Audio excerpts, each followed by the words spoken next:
All right, so we are live. Okay, guys. So today, I know that a lot of you were watching the verdict when it was entered today. The Depp be heard verdict, that is. So Johnny Depp sued Amber Heard for defamation. Amber Heard, in turn, countersued and said that Johnny Depp had, in fact, defamed her. The jury actually got the question last week, and they deliberated beginning on Friday and then over into Tuesday. The judge adjourned the jury for the weekend, so they were allowed to go home. And then this afternoon at 3 o'clock p.m., we were informed that a jury itself had come back and they had a judgment. They had a decision ready for everyone to report. So let's start with essentially what the judgment was. So the judgment itself is the jury's determination that Amber Heard had in fact defamed Johnny Depp. Now there were three questions in issue, three statements. Each individual statement itself is subject to the claim of defamation. The first statement was the headline of the article, essentially that I was a victim of sexual V, and therefore I faced culture's wrath for standing up and speaking out against it. I always thought that this was the strongest of the three claims that were made. The next two kind of alluded to I spoke out against domestic DA. We're going to try and keep it PG-ish. And I faced culture's wrath for that. So let's talk about what it actually means for that judgment to be entered. That judgment itself means that the statement itself was false and that the defamatory statement had the requisite sting, meaning it actually impacted Johnny Depp in some fashion that would impede him or hurt him monetarily going forward. Now, this is a specific type of defamation. This is called defamation per se in this specific case because it actually spoke to a possible criminal act. So anyways, the jury came back. Yes, you guys, my ADHD is flying off of the handle because today has been crazy and I'm trying to catch up and try to calm the brain down so that I can actually talk to you in a fashion that doesn't sound like I'm rambling on like an idiot. So let's take one brief step to rewind and we'll go through this again. So the jury came back and they said that there was defamation. Now, defamation in a public figure case requires that there actually be actual malice in making the statement. That means that there actually has to be an intention to cause the harm. That's the actual malice part. Or a willful disregard that the statement that was being made was in fact not true. Blind ignorance is the best way of explaining this one. Now, the jury came back on all three counts in favor of Johnny Depp. And at the end of the day, they awarded a judgment in two specific fashions. There's the compensatory judgment, and then there's the punitive judgment. Compensatory damages. These are damages that are meant to essentially compensate the person for the lost revenue, the lost wages, the lost earnings that they had. That is really meant to make the person whole. It's a factor of these are the losses that Johnny Depp sustained as a result of that statement. And we want to fashion a judgment, a monetary remedy that makes him whole again. Punitive, however, the purpose of that judgment is to punish the individual for making the claim in the first place. The reason that distinction is important here is twofold.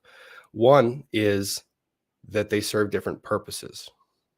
And two is that they're treated differently. So the jury, when they were first brought into the courtroom, this was kind of a moment, and it kind of caused us all, every lawyer that was watching this case had a little bit of a freeze moment because Judge Ascarati pulled open the jury verdict sheets. And when she read them, she instantly scanned to the back end of it where the damages are listed. And she called the attorneys to the bench because there was something that needed to be addressed.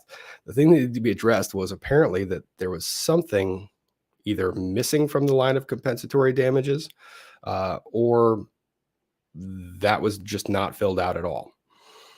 Reason why that's important is in order to be awarded any punitive damages whatsoever, there has to be some compensatory damages to justify the added punishment. You can't be punished for something that didn't actually cause a harm. There's inherent logic in that. So Judge Ascarati then sends the jury back and says, sorry, guys, you actually have to write something on this line. Whether this matters in the context of an appeal, I don't know. Honestly, I would probably refer you to Mr. Uncivil Law himself, because he's probably the best at doing that type of analysis as far as what an appellate court would look at. And I think that's probably the place that you would want to go to get that information. But for our purposes, we have two different dollar amounts that we're concerned with here. One is the $10 million compensatory damages claim. $10 million was awarded to compensate or make Johnny Depp whole for the losses that he sustained. The other one was the punitive damages claim. The jury said that Johnny Depp was awarded $5 million. I see the super chat from Kathy Brady, and I'm going to throw this one up out of order. Take a deep breath. It'll help you get the ADHD under control. Thank you, Kathy. That actually, I'm going to take the advice for a second. Okay. Let's see if that actually helps us going forward. All right. So let's take this back to the difference between these two different types of damages. So compensatory damages were $10 million. Punitive damages, the jury came back and said, we award Johnny Depp $5 million in punitive damages. Now, this then triggered a statutory provision in Virginia law that says that punitive damages are capped at $350,000. The jury is not informed of this, and the statute actually prohibits them from being informed of that prior to or during deliberations. And the purpose of that is to avoid the jury from using that information to influence their decision one way or the other, how they're going to allocate the damages. This is actually really important because the jury shouldn't know those things going into the deliberation. They shouldn't be aware that a punitive damage is going to be revised downward if the court comes back and says, or if they come back and say 5 million, that it would be downwardly modified to 350,000. Reason why is that they then start messing with their computation of actual damages, compensatory damages. And when you start messing with that, you really take away from the justification behind that $10 million that was awarded. Let me kind of play it out this way. If the jury found that $10 million was the injury that Johnny Depp actually sustained, and that injury was supported by the evidence that the jury heard, if the jury goes into deliberations and the jury says, well, I think that she should be punished, but I know they're going to modify it downward if I do. So I'm going to say that the compensatory damages was 15 million, or rather 14.75 million. At that point in time, the jury has moved what was a punitive measure and put it into the compensatory measure, but there's no justification in the compensatory analysis for that 10 million. So that's why that judgment gets divided the way it does, and that's why the jury's not told. Judge Ascarati properly modified it downward based on the statutory restriction to say 350,000. That's why you guys are seeing on the media that Johnny Depp won this judgment of 10 million and then 350,000 in punitive damages. That's the total amount that was awarded. That is the judgment that is imposed against Amber Heard. So a lot of people had this question. Well, what if Amber Heard files bankruptcy? What would that look like? How would that work?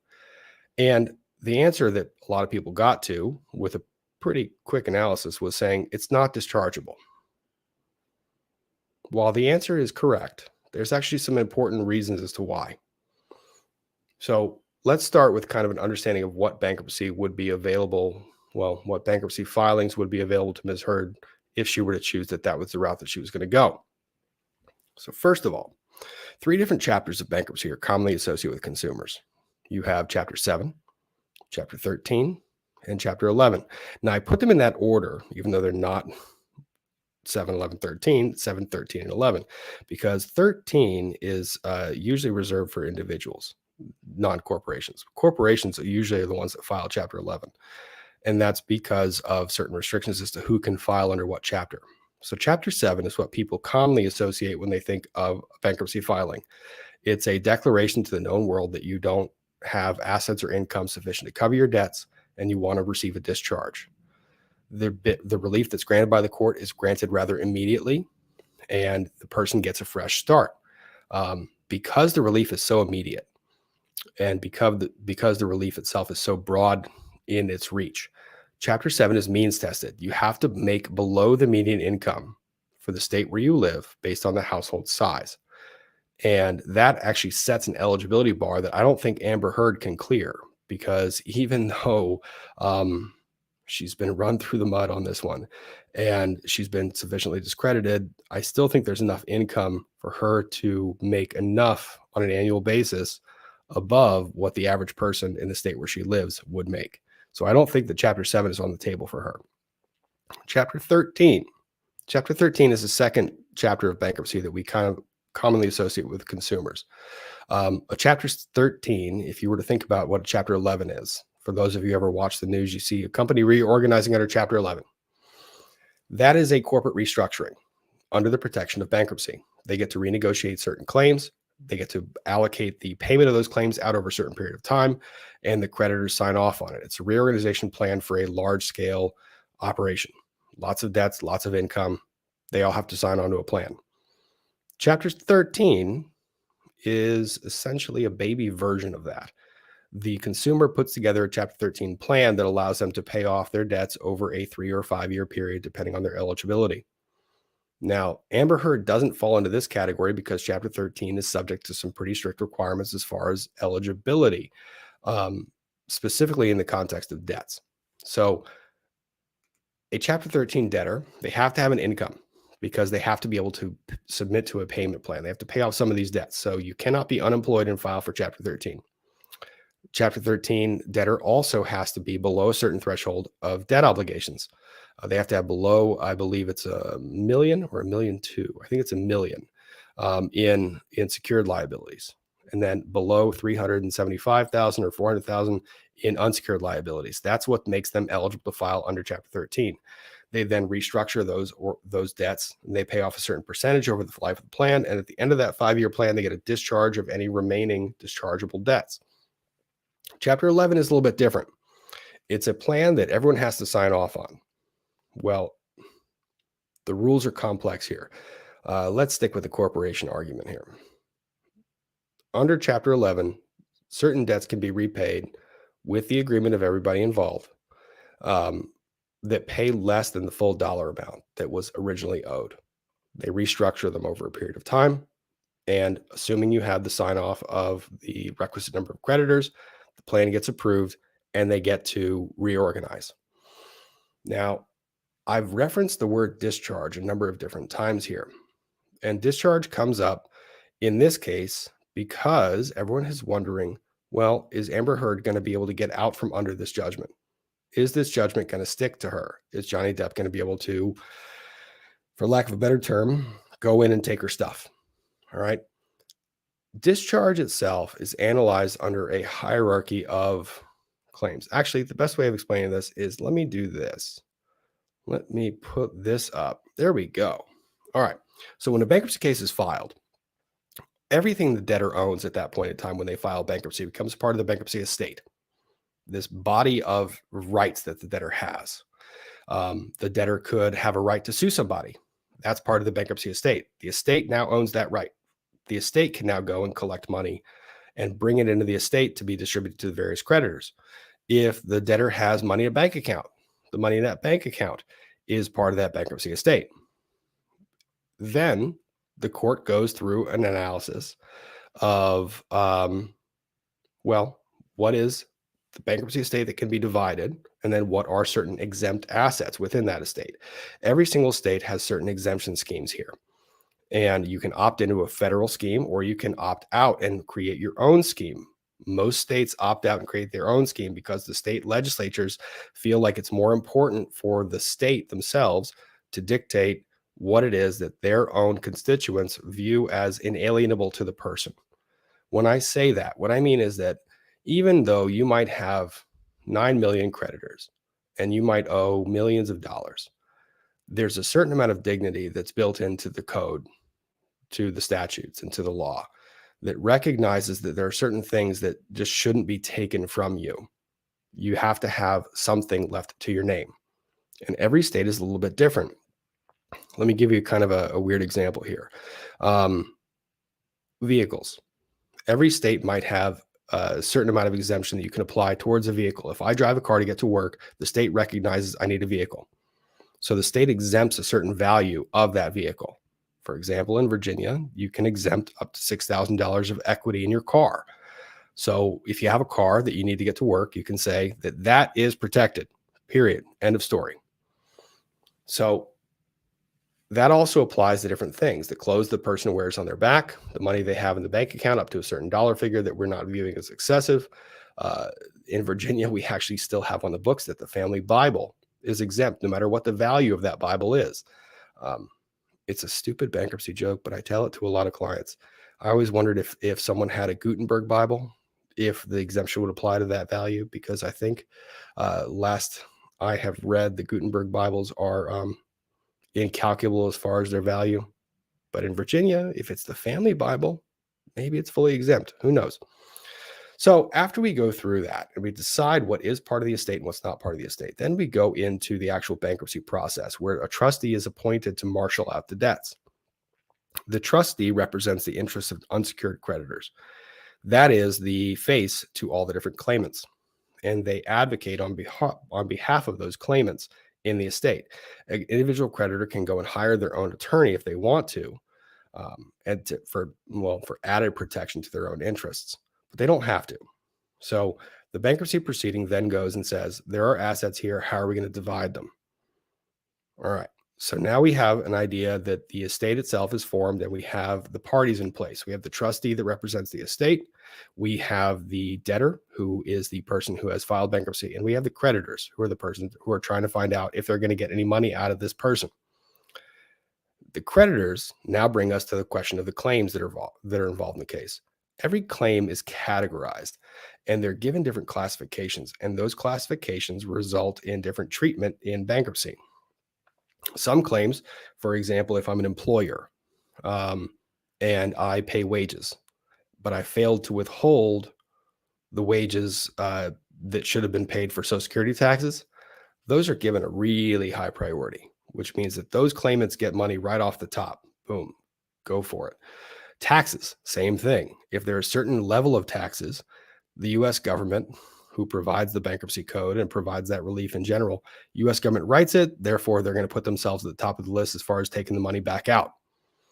Then there is a special class of claims. These are claims that are not dischargeable because of the nature of the claim itself. Claims for fraud. If I defraud somebody, it's not fair to those creditors that I committed an act of fraud, and I can then discharge those fraudulent claims. And then we've got a couple of different caveats here. So determining whether a debt itself is dischargeable or not dischargeable, as you guys can probably see from the little diagram here, you've got debts that are satisfied. Those are debts that are just already paid. There's nothing else remaining outstanding. They don't get anything else from the estate. Then you've got discharge debts. These are just presumed. Every debt that someone walks into bankruptcy with, there's a presumption that that debt is dischargeable. And then it's up to the creditor to essentially assert a claim that says that those are not dischargeable.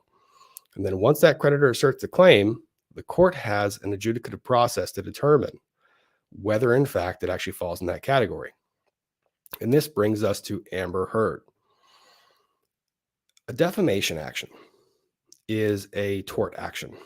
A tort action means that someone's committed some injury upon me and I want relief from that person for committing that injury. It results in civil cases in a monetary award. That award is intended to make the person whole. When those debts are generally issued, let me say, for example, a contract. If I default on a credit card, if I fail to pay the credit card debt, there's a contractual obligation for me to pay that money. If I don't pay that money, then they have a claim in the bankruptcy estate to recover that money. But that claim is in the general category of general unsecured creditors. They are just like everybody else, which means if there's no money to go around, they don't get anything. And if there is a money to go around, they're in the bottom pot where they kind of receive a pro rata share of everybody else. They don't get better treatment than anybody else. Okay. And then you've got this non-dischargeable area. Now, non-dischargeable doesn't mean that they can't file bankruptcy. It just means that their debt itself doesn't survive the bankruptcy process. Well, actually reverse that. It means that their debt, that claim, does not get discharged and survives bankruptcy. So after the person has filed, they can then go back and go after this debtor, even though they filed bankruptcy. They can go back and they can actually try to collect against the debtor, notwithstanding the fact that the debtor filed bankruptcy. And this is where we get to analyze the judgment that was just entered in this court. Now, let's take a look at the actual jury instruction that's going to be the most probative for us here. Actual malice. Okay, a bunch of people have been saying it all over Twitter and everything else. No, she can't discharge it because it was an actual malice claim. Something that's unique about Amber Heard and Johnny Depp's issue here is they're both public figures. And what that means is that under defamation law, in order to recover in defamation against an individual for a statement that was made about that person, there has to have been actual malice in the statement made.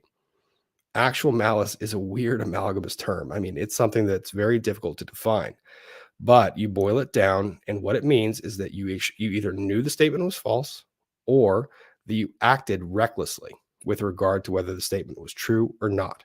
And this, what you're looking at here, is the actual instruction the jury had in front of them for making that determination. For those of you that watched the reading of the verdicts, you actually heard the question asked from the clerk. And did you find that this statement was made with actual malice? Yes. That answer was answered yes to all three of the statements that were part of Johnny Depp's claim. Now, that's relevant for dischargeability purposes. So here we look at what actual malice is. And just as I kind of said, you've got to with knowledge that the statement itself was false, or so recklessly as to amount to a willful disregard for the truth. That is, with a high degree of awareness that the statement was probably false. Like I said, you knew damn well that the statement was false, and you published it anyways. Even though you didn't have actual knowledge, you had enough that gave rise that it wasn't true, and you published it anyways. And why is that relevant? Here is, here is 11 U.S. Code 523. This is what outlines the exceptions to a discharge in bankruptcy. And as you can kind of see, you've got a discharge under this section, section 7. That's the chapter 7 cases I was referring to. And then 11, chapter 11 cases. And then 12, that's a different type of bankruptcy. We're not going to talk about that. And then 1328, that's chapter 13. So these types of debts are not dischargeable in bankruptcy. Okay. So first, as I said from the very beginning, for a tax or customs or a duty. So I said the U.S. government, they love to get their money out up top. Yep, good old Uncle Sam, man. They love getting that money right up front. And then second, like I kind of described, is for the money, property, and services, or an extension, renewal, financing, or credit, to the extent it was obtained by false pretenses, fraud. There's our fraudulent guys. These are the people that commit fraud, and then the person against whom they committed fraud comes back and says, you owe me this money. They file bankruptcy, and they don't get the relief that they're asking for. Those debts are not dischargeable. And then finally, we get to this other subparagraph C, which is a bunch of other things that over time, Congress has said, we're not going to allow you to walk away from this one. And C6 is where we see this one, for willful and malicious injury by the debtor to another entity, or to the property of another entity. So willful and malicious injury. So willful, intentional, or malicious, which is the actual malice part of that jury instruction. The reason why this is important, well, let me take this another step. When someone files bankruptcy, let's say hypothetically, a creditor comes in and asserts a claim and says, I got a judgment against person B, the person who filed, and I want to collect against that judgment. And that person committed fraud against me. Well, then it goes down to, does the debtor have a right in bankruptcy court to say, no, I didn't actually commit fraud? Do they get to argue that in front of the bankruptcy court? That's the question that actually forms the really big issue here that people are kind of overlooking. And what it is that courts give deference to adjudications by other courts. The bankruptcy court is not in the business of going in and parsing out state court judgments. They don't want to go out and basically try to undermine what was a legitimate process in the state proceeding. In this case, a jury hearing or jury trial. So what the court does is there's a framework in place. It's called collateral estoppel, where an individual, when they are in front of a second court and the issue is the same, and the people that are in front of that court are the same, and there was a prior adjudication all the way to conclusion on that particular issue, the person who is trying to re-argue it is not allowed to re-argue it. They are stopped from doing so. They're not allowed to bring it up again. And that's important in this case because you actually had a jury verdict rendered on this particular issue. You had Johnny Depp, who would be the claimant in this case, who would be the same person who would be the claimant in the bankruptcy case. You had Amber Heard, who in this case would be the debtor, the same person who was in the case in the state court. So you already have one of those factors satisfied. The two parties in the litigation are the same. Oh, looks like I've got someone here. Runkle's going to come save me. What am I seeing you from? You there? I think so. Can you see me? Oh, I've got you. Okay, I'm here. You're going to help my ADHD tonight. Oh, that's a bad idea. I'm not the best at the lifeguarding, but I will try. Okay, well, do your best. All right, so we're talking about collateral estoppel. Fun. That's exactly. An exciting topic, but exciting. Yes. Well, the hypothetical is essentially, let's say Amber Heard files bankruptcy and she says, no, I want to re-argue this. I want to say that it wasn't actually malicious republication. I want to say that this debt itself is dischargeable, and I don't want to really, I want the bankruptcy court to disregard what the state court said.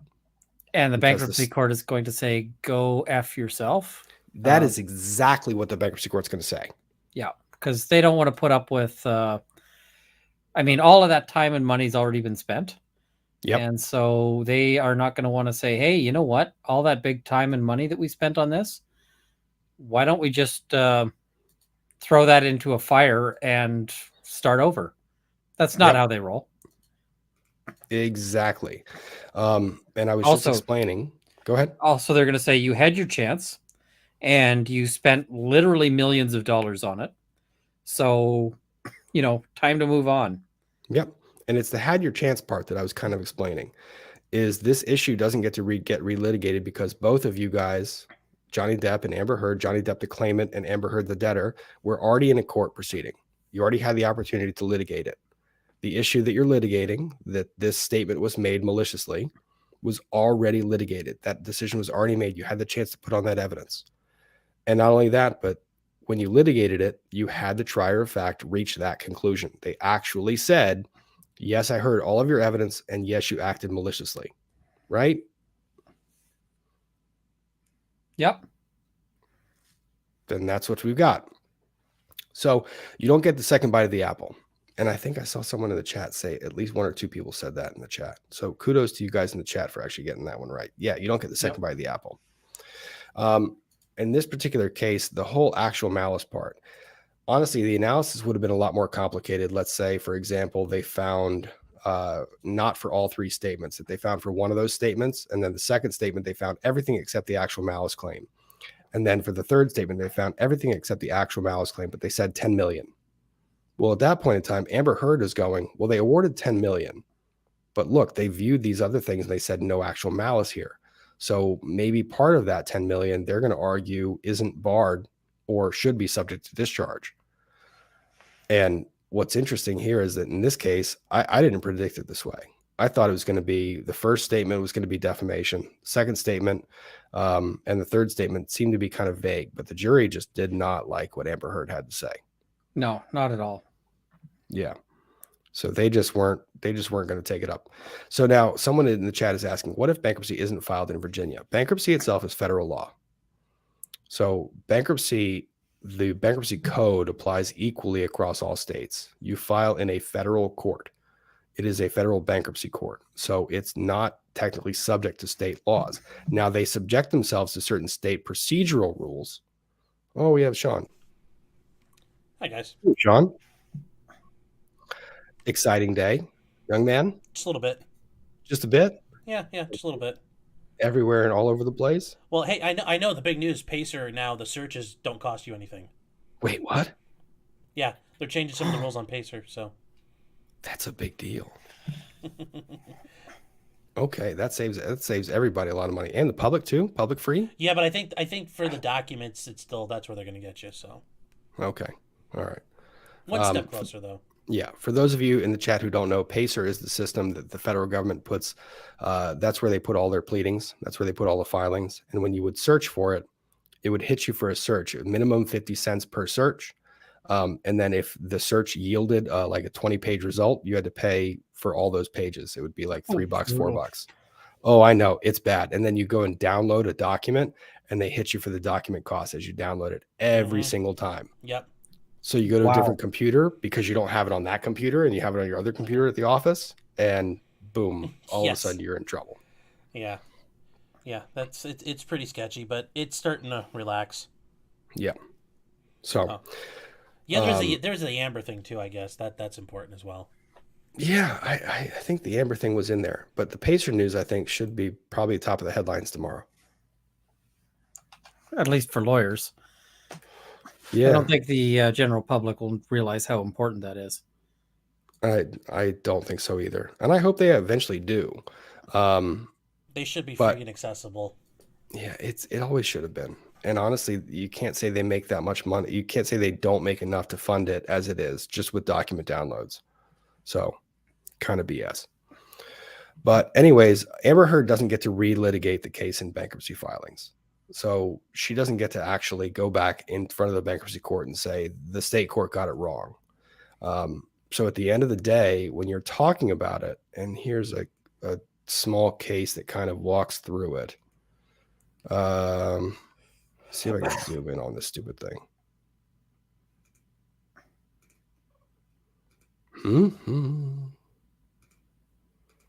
Yep, I'm still a StreamYard idiot. So we're just going to look at it from afar. It's annoying. I know. Guys, someday I'm going to learn how to use this thing. I really am. I promise. But suffice it to say that where the court in the state court finds that the injury itself was willfully or maliciously caused, that the debtor cannot show up in bankruptcy court and try to re-argue it. And then this case walks through essentially the elements that they have to prove. Same parties, that they had an interest that was actually litigated, and that there was an actual determination. And quite honestly, I can't think of a case prior to today. There might have been a question, but as of today, I can't think of a case that's a more clearly delineated statement that no, she cannot discharge this debt. It's sticking with her. You do bankruptcy, right, Rob? Yep. Okay. And I don't know if you already covered this, but is it the fact it's a intentional tort action also go towards making it non-dischargeable?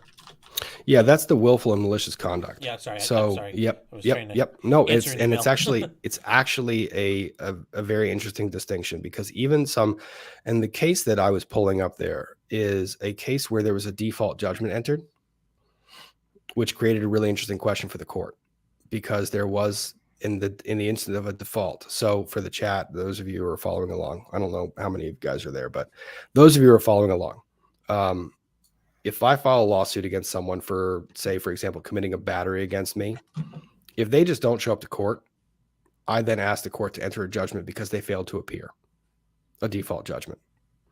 And if I say that someone defamed me and they fail to show up in court and they get I get a default judgment against them, well, then the issue of whether that defamation was malicious or willful, same thing with the battery, that issue has not been adjudicated, which means that the person can hypothetically bring it up in bankruptcy court and try to re-argue it.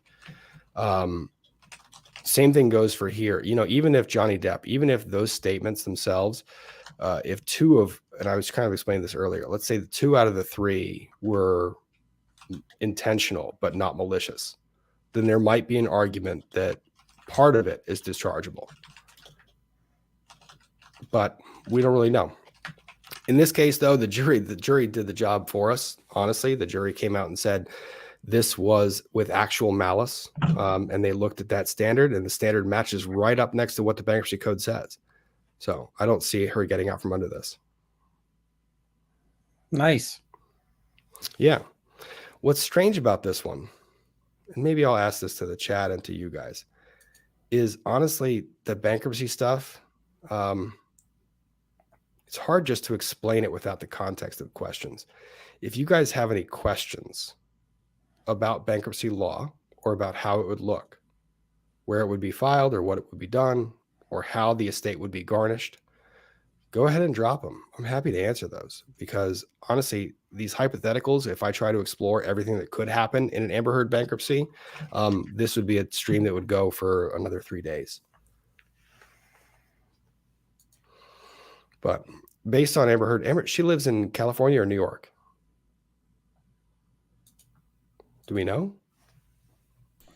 I don't know, but if she's smart, she'd get down to Florida. Because she can exempt everything? Yeah, pull an OJ. She has to live there for a period of time. That's another good one. If she didn't prepare for that, that is also a legal consideration, tactically sheltering your assets. Correct. And actually, in bankruptcy law, you cannot use a state's exemptions if you have not lived there for a certain period of time. Mm-hmm. So you have to live there for a certain period of time in order to actually use that. So let's say Amber Heard packs up and moves to Florida tomorrow, because Florida, based on my recollection, Florida basically says if it's your residence, it's 100% protected. I'm not a Florida attorney. Don't quote me on that. But let's say that they want to take advantage of that one. Mm-hmm. She moves to Florida, and then if she's in Florida, files bankruptcy immediately. The Florida court says, no. You don't get to do that. You chose jurisdictions for that purpose. We're going to actually imply the limits for the state where you live prior to you filing here. Mm-hmm. So no, she can't just move stuff around. Some people also asked about the thing is if she transferred stuff into a trust. That's another important one. Yeah, and the whole trust thing, even for Amber, she's not to the level of where people think like trusts are this magical thing that help you. You have to be like rich to really make a trust something you can.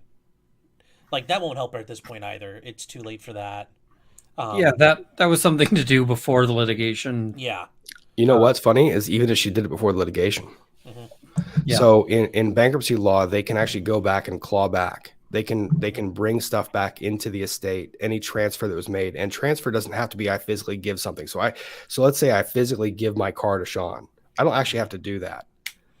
If I retitle something and I still own it and possess it, if I just retitle it in his name, that's enough to constitute a transfer. And the trustee can go back and they can claw that back. They would essentially sue Sean, and they would say, Sean, you received this property. You now owe the estate this value. Mm-hmm. Yeah.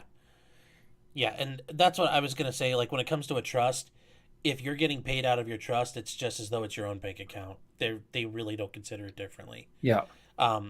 If you're like the Heinz family, like the ketchup people, like they have like the Heinz Family Foundation, and it's a big old trust. Yeah, they shield their money by throwing their hundreds of millions of dollars in there.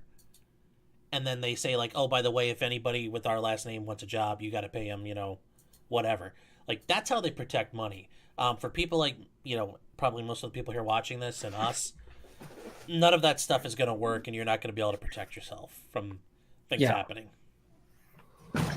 And you guys remember what I said about the person that files the bankruptcy estate is formed. The bankruptcy estate is every right the person has. The trustee steps into the shoes of the debtor. So if Amber Heard were to file bankruptcy tomorrow, the trustee would look, at every contract where Amber Heard was owed money, and the trustee would go out and collect all that money. So Amber Heard, it essentially is if a movie studio owes her $1 million, the trustee goes, no, you don't owe Amber Heard that money anymore. You owe me that money. And they file a lawsuit and they collect it.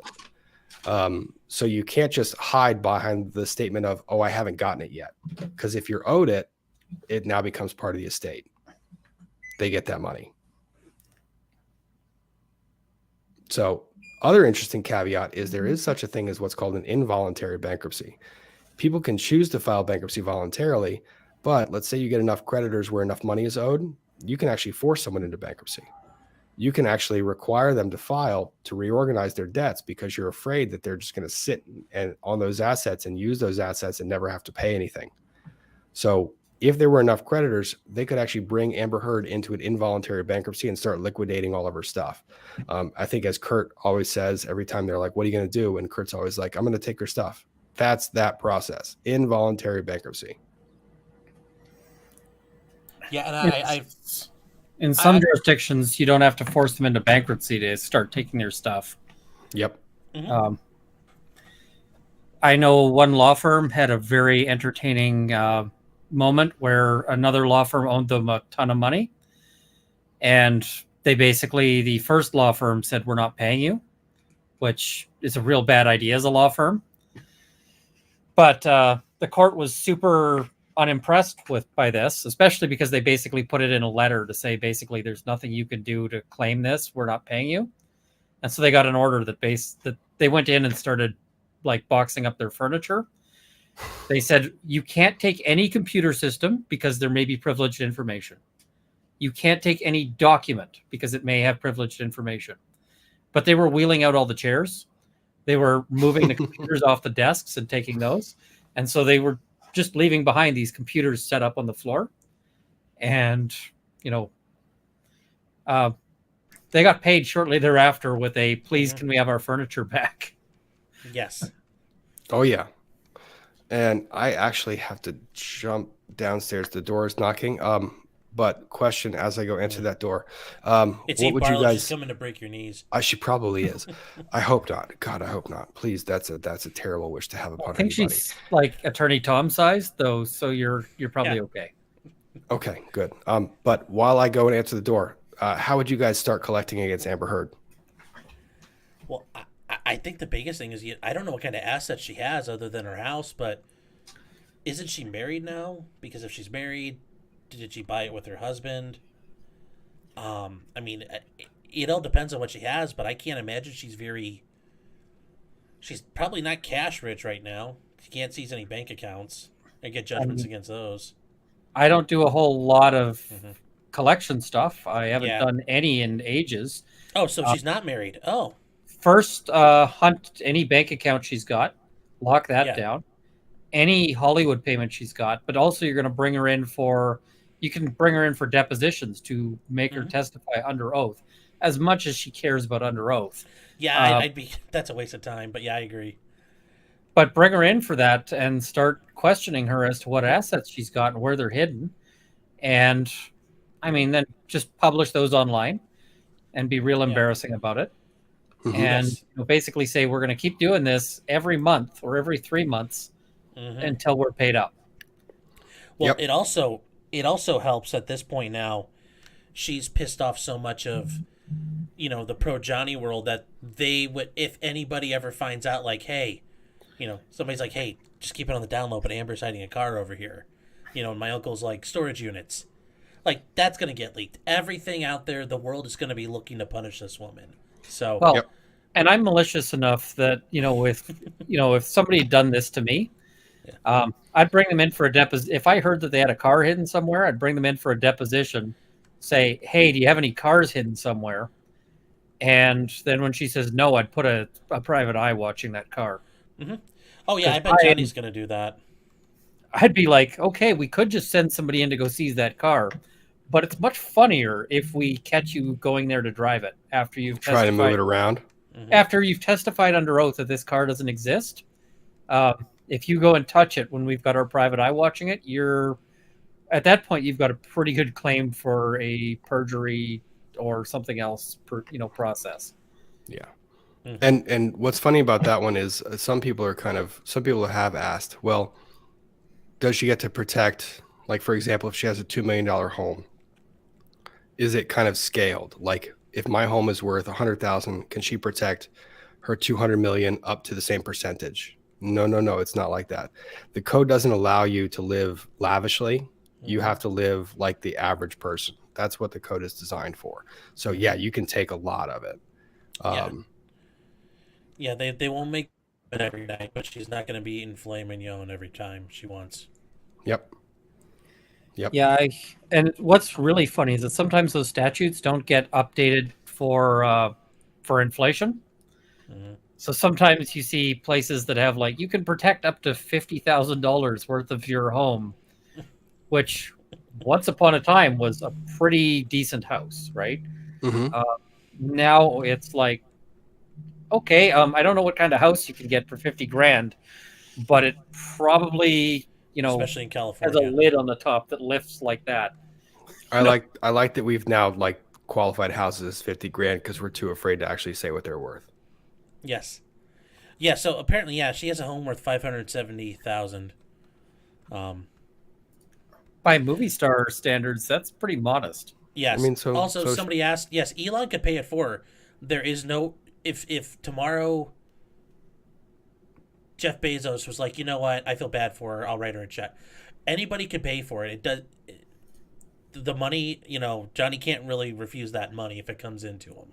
correct. She'd have a lovely Yeah. tax claim though, because she'd have to declare. She would either have Yes, to she declare would. that as income, or Elon would have to declare it as a gift, and he would have yes. to pay it. Yes. So that'd be interesting. Her adjusted income Well, for income tax purposes would he's be got some. nice He's and got high. some gift issues. It sounds like already with this. With his. I think that there might be some. Yeah. Like Yeah. his So- tax returns are going to get a little extra scrutiny after a couple $1 million went to go satisfy someone else's pledge.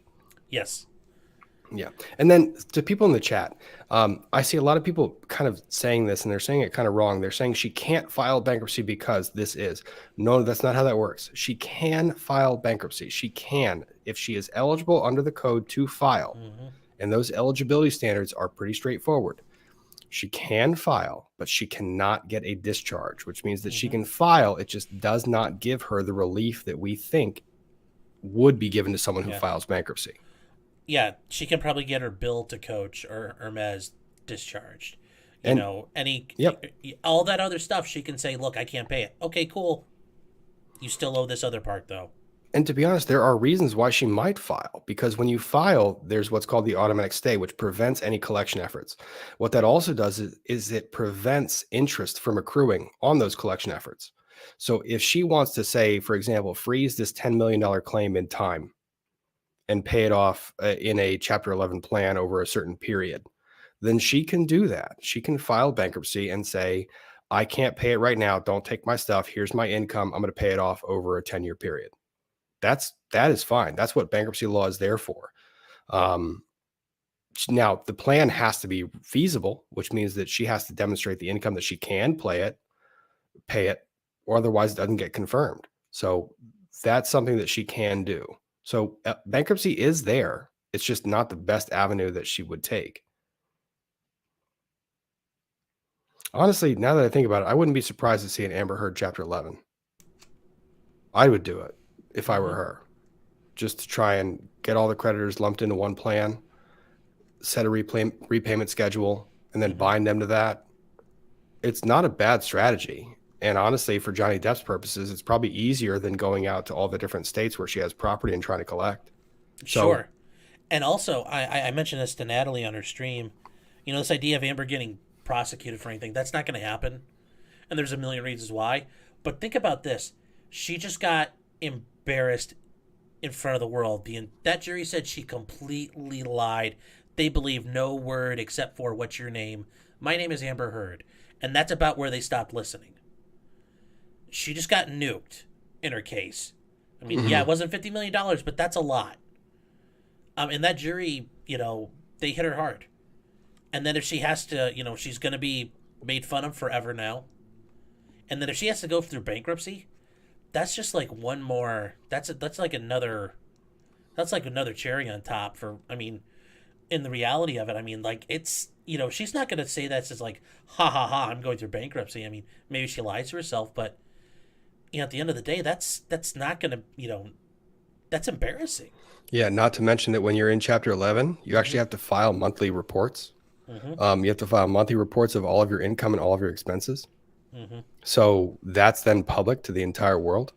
So she's going to avoid that like the plague. Yeah, and that's all discovered. Like we can get them. We'll be able to get copies of it. Yep, you'll see them on Pacer. That would be so. Yes, and we won't have to pay to search for them. But yeah, for somebody like her, that's going to be so embarrassing and so eviscerating. Like, yeah, there's no way she would do it. It would kill her because imagine, especially because so much of the testimony. Period. Yeah, just so any much bankruptcy. of She'll be too proud to go admit I'm too poor to pay this. I'll never be able to pay it. I mean, it's not just that. It's so bankruptcy itself, when you file, it's a full disclosure and it's a penalty of perjury. And I use this example with clients. And the feds will go after you for that. Oh yeah, you ever watch Real Housewives of New Jersey? The two that went away to jail. They Oh, didn't. no. What did they go to Yeah. jail for? They went away to jail for mortgage fraud, I believe. Ooh. But the way they got caught was through their bankruptcy filings. The disclosures were so comprehensive that the disclosures revealed that they did not have assets that they said they had when they applied for the mortgage applications. So it opened up their entire financial world. So bankruptcy filings, you are opening that stuff up to the entire world. Yes, the chat is lighting up. Teresa and Joe, yes. You open all of that up to the entire world. Oh, I thought they were... I didn't know it was bankruptcy. I thought they did like wire fraud or something, but, defrauding, committing... Well, actually, that is technically wire fraud if they lied on their mortgage disclosure. Yeah. They got them on the federal mortgage because it's also the federally backed loans, which when you submit the applications for those. Jeez. Well, yeah, fun stuff, right? Bankruptcy. Yeah. Look, I've been in various continuing legal education classes, and I also do a fair bit of just speaking on this topic. No one ever goes to jail for bankruptcy fraud, but bankruptcy is what leads to the other fraud that they've been hiding for several years because those disclosures are that comprehensive. Yeah, not pretty stuff. Yeah. All right. Let's hit some super chats and see if we have any other questions in here. Rob, your video helped win the case. I don't know if it did, but thank you for the observation. Thank you for the super chat. How is AH allowed to still imply JD is an abuser in her statement today after losing the trial? Isn't it still defamation? It was an opinion. She expressed an opinion about the verdict that she didn't agree with. I don't think that she came out and said he abused me. If that was the statement, that's different. But thank you, Teresa.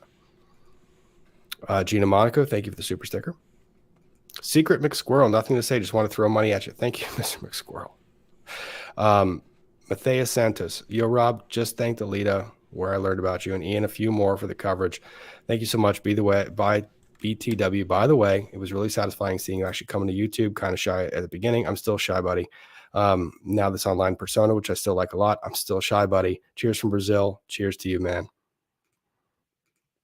Craig Stubert, this has been truly informative, interesting case. Love you and Ian together. Hope you both can reconnect for other cases. We will. So will Sean. What happens now with the appeal? Will this ever end? The appeal they can file a notice of appeal up to 30 days after the judgment is entered, which is going to be June 24th based on the court's ruling. I don't know, Sean, do you have something to add? Oh, no. I was going to say, I actually have to get going. I got something I got to take care of, but just want to say, guys, make sure you give Rob and Ian both a like and subscribe. They've been doing great work. I'm surprised you guys are still going this strong after plowing through the past 2 weeks. Yeah. I know. We're going to get through this case, though. The guy's potentially criminal. I love watching his stuff, especially the coverage of the nurse in Tennessee. So if you can, go check out his stuff. Oh. He's a busy guy, but he does some really great coverage. So give him a shout out for us. Thanks. Have a nice night, Rob. See you. You too, Sean. Talk to you. All right, Maggie, how does Amber also be awarding avoid certain appeal options? Does Amber also being awarded certain? It does and it doesn't. Honestly, these appeals are a matter of legal interpretation. It's going to be really complex. There has to be an error of law that would be subject to an appeal.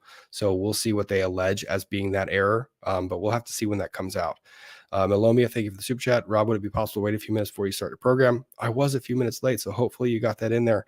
And I did take a little minute to get settled because of ADHD and nervousness. So glad you're here. Hopefully you heard the actual content you wanted to hear. Kareen, thank you for the super chat. Elaine told them during closing arguments, though, told them that she did not do it. I don't know. Ancient Southwest, Angeline Duran, thank you for the super sticker. Like the name. M.A. Ma. Ma. Okay, Ma. Hi, Rob. What happens if a juror knows about the cap before deliberation? Would it matter if a juror had knowledge of the cap before trial and is something they can screen? They can't really screen for that. And honestly, it's such an obscure part of Virginia law that I'm sure they might have figured that out early on. I don't think it would have an impact on the verdict, though, to be honest, if they knew that beforehand. Rhyme for Reason, thank you for the super chat. Question, what do you think AH's biggest lie mistake on the stand that caused the jury to disbelieve her entire testimony? For me, it was the alleged SA in Australia. For me, it was that she made a mountain out of everything. She took the word abuse, which is a broad word that is broad for a reason. It is supposed to mean a lot of different things because people can be subjected to different types of abuse. And what she did was she essentially, in the mind of the jury, she redefined it. She said, no, I didn't mean this. I didn't mean this broad term. I meant this massive thing. This is what I meant by that statement.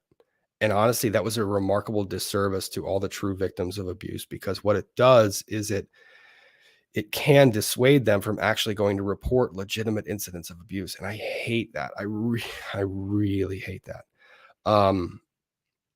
I might do another comment on that one at some point in time. But the thing is, if you are a victim of abuse, you are not Amber Heard. You are not Amber Heard. There are ways that you need to trust this system. Just because you go and report an actual incident of abuse does not mean that you're going to be on the wrong side of a lawsuit. So please don't take this as an example. This was an extreme, and the extreme was set by someone who really did a remarkable disservice to every other true victim. Okay, so Brenda Wee, thank you for the super chat. Sorry I missed this. Must be already covered. So confused about the amount of money they both get. I'm in Taiwan, so 9 a.m. this morning. They both have judgments against each other. So Johnny Depp technically gets 10 million plus 350,000. Amber Heard technically gets 2 million. They do not offset. They are both independent judgments, and they accrue interest at those judgment rates. So the whole 8 million thing, not really true. That's the net at the end of the day for practical reasons, but that's not how it works legally. Stephanie Moore, thank you for the super sticker. Very generous of you. JM, just watched Frankenstein. De Niro, Botham Carter, 94. By the end, both characters need a bruise kit. Thanks for the great coverage. Yeah, I think that was, yeah, okay. Riley Lynn, thank you for the super chat. Elaine specifically asked for 350 in punitive at closing. I thought it implied the max, since she wanted them to consider millions more in compensatory. Thoughts? That might have been a Freudian slip, or just a slip that attorneys make. When we know the code in the back of our head, sometimes it's hard for us not to just include that somehow. So I think that clarifies an earlier super chat. So yeah, thank you for making that clarification. I think that wasn't intentional. It was just kind of a slip. Louise Howell, thank you, Rob. I feel you'd make a great educator. Your enthusiasm for a profession is contagious. I love what I do. I like helping people. Honestly, I like to view what I do as a profession as I'm a disaster recovery guy, just different type of disaster. So I deal in the personal disasters, and I try to get people from one side of that disaster to the other side, whether it's through a divorce or whether it's through a bankruptcy. Honestly, life is complicated, and there are things that hit you that you can't expect. And having someone there that's helping you navigate the legal process is something that's really important to me, and I like being there for people. So thank you for the super chat. A. Hamilton, will any bankruptcy be filed in California? It's going to be filed where she's a resident. Cheryl Pettigrew, hey, Rob, my son took your advice, took 3 different color pens to help him study. Now he's watching you live on his school lunch break. Thank you. Oh, God, this can make me emotional for a second. Okay, so to the chat. This lovely individual has a son who has ADHD, and that son is studying for midterms. And I got a question of how I studied and how I became a lawyer with ADHD. And there are different things that we kind of learn. For me, I liked to take different colored pens. And what I would do is, in the act of studying, I would write down different topics or different subject matter in that color pen. And the act of switching between colors engaged the different parts of my brain that helped me remember different things. So anyways, I was cheering for this young man as he was going through his midterms. Hopefully the studying is going great. Dude, I know you're going to do it. And just because people say you can't become successful, they go ahead and prove them wrong, because there's enough of us out there that have proved everyone else wrong. So keep at it, buddy. You'll get there. Edmund Desbians, great explanation. Thank you. Thank you. KD, Runkle Lumber, love hearing you too. I do too. Mostly because he helps calm me down. Rhonda Griffin, $4.99, malicious tort. So Emily said not dischargeable. Correct. We walked through that. I'm a Mirabal. Hey, Rob, wasn't Amber's statement today defamatory? Thoughts? I don't think it was defamatory. I think it was opinion. She was expressing opinion on the jury's verdict, and it was disappointment. But it was a good look at it. Thank you for the super chat. Kay Gavin, can Amber go on a press tour now or silenced? I don't know. If she does go on a press tour, I'd be very cautious about what I say. Elise Taylor, here for Rob and Uncle content. Thank you very much. Amanda Lucero, thank you for the super chat. Even though AH owes JD 10 million, but can he say, I don't want it? He is allowed to say, I don't want it, but she is not legally allowed to say, I don't have to give it to him. She has to give it to him. Someone else asked, and I think I might get to it later, if he were to pass away, the estate would have that claim. So Johnny Depp's heirs would be able to proceed against that. Team Mac, Thank you for the super chat. How do you all feel about Amber's immediate statement after leaving the courthouse? I have a feeling her lawyers didn't clear it because it sounded like her op-ed. Kind of feel that way. It was released too quickly. The lawyers were still in the courtroom. Felicia Rogers. Hey, Peter, how you doing? I can't hear you. Can you hear me Let now? me see what's wrong. Can you hear me now? Can you hear me now? Can I you hear don't me know now? what's wrong. Maybe if I just take this out. Now can you hear me? We're going to test I it. can hear testing, you now. Now testing, we're just testing. using, And can you hear me? I can hear you, buddy. Okay. Well, now we're just using my iPad microphone, but I just saw that you were on and I finally have the opportunity to come on and chat with you for a second. If the audio is Yeah. horrible, it will be short, but I just wanted to come on and say what's up and see what you thought, man. Dude, that was crazy. By the way, for those of you who don't know, lawyer, Peter Tragos, What's Tragos Law. He predicted the date, time, and I think hour of the actual verdict. I was on when he was doing his 100K celebration. Someone asked him, when is the verdict going to come down? He says, it feels like a 3-day deliberation. I'm going to say Wednesday at 3:00.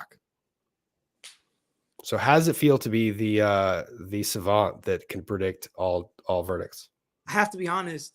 I wish there was something that took a little bit more skill and a little less luck for me to hit right on the head, because anybody that takes credit for stuff and thinks they can actually know when that stuff happens has never tried a jury trial. The jury is anything but unpredictable, right? Just a bit. A jury.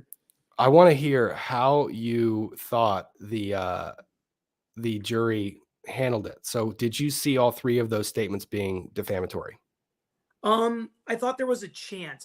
When the verdict was coming down on my channel, I kind of gave the 3 ways we could have this come down, right? It was either full hog for Johnny Depp, where it's just yes across the board and a big number, full hog for Amber Heard, which I would have been surprised about, but yes across the board for her, no for Johnny, and a big number, or some kind of split verdict. Mm-hmm. Never did I anticipate this kind of a split verdict. And to me, it didn't make any sense. I've heard people go back and forth as to whether or not it was an inconsistent verdict or not. I think that's mincing words, because there's no way to me the jury can come out and say those statements by Amber Heard were false and with actual malice. Yet that Waldman statement about the police and whatever, even if it was false, okay, even if it wasn't true, even if they didn't provide evidence that, they staged that hoax, Waldman is standing in Johnny Depp's shoes. The Waldman Depp statements actually cut in favor of Johnny Depp when you think about it this way, that Johnny Depp would have had to be lying about that. Johnny Depp would have had to knowingly lie about that. It would have had to have actual malice, and he would have had to do it to try to hurt Amber Heard, when in reality, it seems like the jury believed Johnny Depp was trying to tell his truth and Amber Heard was lying to hurt Johnny Depp. That's what their verdict said to me. So it was so weird when they came back and they won, and Amber Heard won on that statement, because there was also no proof of Johnny Depp directing Adam Waldman to say that, or what Adam Waldman knew when he made those statements. So it just made no sense to me. And I'm sticking behind that. I mean, you can try to make it make sense, but to me, it's really hard for that to be that the jury believed X and they came up with that verdict. It just doesn't make sense to me. Oh, yeah. Here you go, Peter. This one's for you, buddy. Hey, Rob, Ian, and Sean. Rob, please don't send H to Florida. I live here. We have enough riffraff already. JK, the Florida topic, reach out to Peter, and he'd have good info on the bankruptcy protections. So I have reached out to Peter. I did so subliminally. You guys didn't see it while I did it. I messaged him in my brain. He, with the great mind powers of predicting juries, felt that message and jumped on to give you guys all the answers that I cannot. Why would it be Florida bankruptcy protections involved? I was using Florida as an example because of the homestead protection you guys have for the home, the fact that it's 100% of the value less the actual secured claim by the mortgage debtor or mortgage lender. Plus a car, plus a certain amount of cash. We've got some good homestead protections here, which make it difficult with the 25% of uninsured drivers that are driving on the road every day here in Florida. Yep. And Patty, thank you very much for that super chat. It's very much appreciated. AH lives in Yucca Valley. Huh. Okay. Guess we'll figure out what's going on there. So, Peter, while I've got you here, what type of horse trading do you think was happening back there? So I think the way that we look at it, it seems as if the jury believed Johnny Depp. I mean, I don't see any other way they come back. If they really wanted a compromise, I think they wouldn't have given him all 3 statements. Yes, across the board. Like Amber Heard, we do not believe you that you were SA, right, for protection of your channel. We do not believe you. And we think not only was that statement false, but that you did it on purpose to hurt Johnny Depp. So if they believe that, if they believe she is that kind of person, it doesn't make sense to me that they would want to give some compromise verdict. If there was one serious holdout for Amber Heard, they did not do a very good job arguing for her, because it seems to me that it went too quick to me for it to be a real serious holdout. Like if you and I were just going to read the jury instructions, discuss the evidence a little bit, fill out the verdict forms, it would take us 2 days. Like we wouldn't be able to do it in 2 hours. It just wouldn't happen. So I don't think there was that big of a fight. I think the jury looked and just thought that Adam Waldman's statement's false, so we got to give it to Amber. And I think they misunderstood how that's supposed to work. Yep. And I think the question itself was illustrative because it kind of indicated to me that that was the one they were focused on. So that's when I thought they were going to come back at least with that question. I did not anticipate they were going to take that question and then render verdicts for all the questions. So I wondered whether there was a discussion back there about the law itself. And someone was like, well, what does the actual law mean? And there was a big question there, and they walked through it. Like they walked back there and like, look, she lied. What's the law? We believe Johnny, period. Yeah. What's the law? And they tried to parse through it, and they did what juries do. They got the law a little bit right, a little bit wrong. And I think it was weird to see the judgment for Amber Heard on that one, but also it was the most specific statement with the most factual allegations, like the very specific allegations. So if the jury's going to hang their hat on something, like some part of that was a lie, that's where I thought they were going to do it. But it was still odd. Who do you think the jury, if you were to ask them, who do you think they would say was at fault for those Adam Waldman statements? Adam Waldman. Absolutely. 100%. And that's not how it's supposed to be. I know. It's supposed to be, Rob, I'm telling you, go say this, publicize it to people. Let's get her. Do it so I don't have to. That's what it's supposed to be, which would make me at fault, not you. To me, they looked at Adam Waldman, said, you didn't do a strong enough investigation. Her friends were not in it. We believed her friends. Amber may have lied, but I don't think her friends lied. Therefore, I think what you said wasn't true. Therefore, we're going to say it's defamation, which is just blatantly false. And I think that Johnny's lawyers, I don't know how confident they were, but if they were very confident, they would have hammered home to the jury that Adam Waldman's statements are being attributed to Johnny. So if you think Adam Waldman lied, it means you think Johnny's lying. I would have done that, but I can understand why they didn't, because that's a slippery slope. And then all of a sudden you could just lose the jury altogether. They could connect Johnny to Adam Waldman. So I understand why they didn't do that. But if you were really confident you had that jury, which it seems like you, DUI guy, and Runkle all thought the jury was with Johnny. So if they felt the same way, they could have really, I thought they hammered home a really great job of it's all or nothing. It's Johnny or Amber, no split verdict. Yet I think they still held it against Waldman. I think they think Johnny's clean. Johnny did the best he could. He had a drug and alcohol problem, but he did not abuse her. I think they believe that. Oh yeah. I don't doubt that at all. I think that honestly, the biggest issue that I had was the agency argument. The fact that it was portrayed to the jury that the way those instructions read, the jury didn't really have a choice to say that Adam Waldman was or was not an agent. It basically was, if Adam Waldman made this statement, was the statement itself defamatory? That was the only question that was asked. I thought that was kind of surprising the way it read. So what evidence? What evidence proved that point? Other than the completely correct implementation or exerting your attorney-client privilege. That was completely right. Any person in the world would have done exactly that. I don't know why that was made to impugn the statement itself. Like somehow it's now attributed to Johnny because he says, I can't talk about what I talked to my lawyer about. That's not how that works.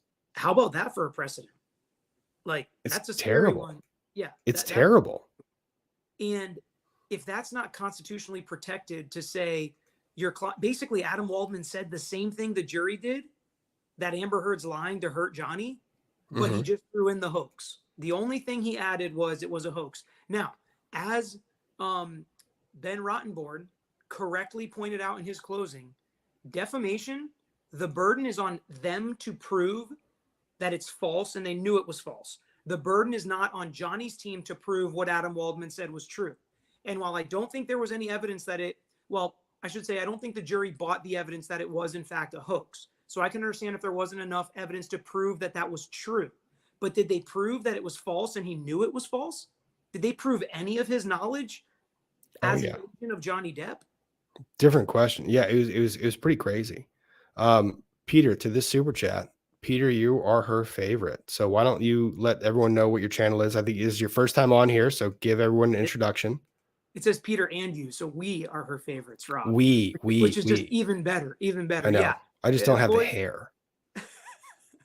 Lawyer You Know is the channel. Yeah, Tragos Law on Twitter and Instagram. We have fun. We talk about these cases. We break them down. I like to answer a ton of questions. My reason for starting the channel was just I always had a ton of friends that will text me and call me and say, what do you think about this case? What happens here? And a lot of people don't know lawyers, so they're not able to sit on the couch and talk about a case like this or ask a lawyer questions. So I like to do that. I actually provide my real firm email address, my firm website, phone number for people that I'm an injury lawyer. So car accidents, slip and falls, catastrophic injury cases I take. And then I try to refer out as many as I can. Somebody calls me and needs a family law lawyer in Virginia, I got your guy. And I've got a network of people I work with that are really good lawyers. Just try to help as many people as possible because I hate when the system gets one over on people. And, everybody's not a celebrity like Johnny Depp and Amber Heard and can navigate these processes so easily. And you saw how hard it was for them, frankly. So I just try to be a resource, man, and try to help people like you say on your videos all the time, helping people. Really, if you don't like doing that, you shouldn't be a lawyer. Exactly. There's a certain number. There are people that should be lawyers, people that shouldn't be lawyers. The people that shouldn't be lawyers are doing it for their own self-aggrandizement. To be honest, we are here to, you get in the law because you can help people. You have a certain knowledge and talent, and that knowledge and talent lends towards assisting people who don't have it. And if you don't use it, then you're really being selfish and you're also wasting it. Like, this is what we do. I stand up in court and I love standing up in court. I never thought I would be an in-court lawyer. I never wanted to be a litigator. I wanted to be a swivel chair guy until I stood up in court for the very first time. And I was like, I can't go back. Once you do that once. When I was in law school, I didn't realize that there were lawyers that didn't want to be in-court lawyers. I didn't know that lawyers went to law school to not be trial lawyers. It's all I ever thought a lawyer was, all I ever wanted to be. It's what my dad is. So that's how I grew up thinking about a lawyer. So it's so funny. I have a lot of friends, obviously, in law school that just ended up being, transactional guys and gals. And it's just so funny to think. I'm like, yeah, just like you said, man, I could never be sitting back there or even doing this. This is really fun. I like making YouTube videos. I like hanging out with people like you, talking through this stuff. But I will never leave the real fight and the sport of it, because it really feels like a sport. We practice. Then when we show up for game day, it's win or lose that day. It doesn't matter how good you did on the practice. You've got to convince that jury on that day or that week or that 6 weeks, like this case. And it's so much fun. Oh yeah. Here's one for you, Peter. Skip tracing. Help explain to the chat what skip tracing is. And what did your dad think of the outcome? Well, my dad, skip trace is just how you find people, really. I mean, that's how I think of a skip trace, really, but and information. But we have people that do that for us. Our investigators and stuff do a lot for us. But my dad thinks it's an inconsistent verdict. He was hammering home on it. He just thinks that, frankly, you can't have it both ways. And here's the point. What Adam Waldman said could be not true, and it still is not defamation. That's the point. I'm not saying what he said was true. I'm not saying she set up the hoax, poured the wine, made the mess. I'm not saying any of that. The second call to the police, whatever. What I'm saying is he didn't make it with actual malice. He didn't know it was false. I actually think he said that. He talked to some cops. He talked to some witnesses. He looked at police reports, and and he talked to Johnny, even though he didn't say it. And based on everything he read and saw, he thought that was true. That's constitutionally protected opinion. That's what Amber's lawyers were trying to argue the whole time. Johnny's lawyers didn't focus enough on it, in my opinion, because they didn't want to help Amber make that argument.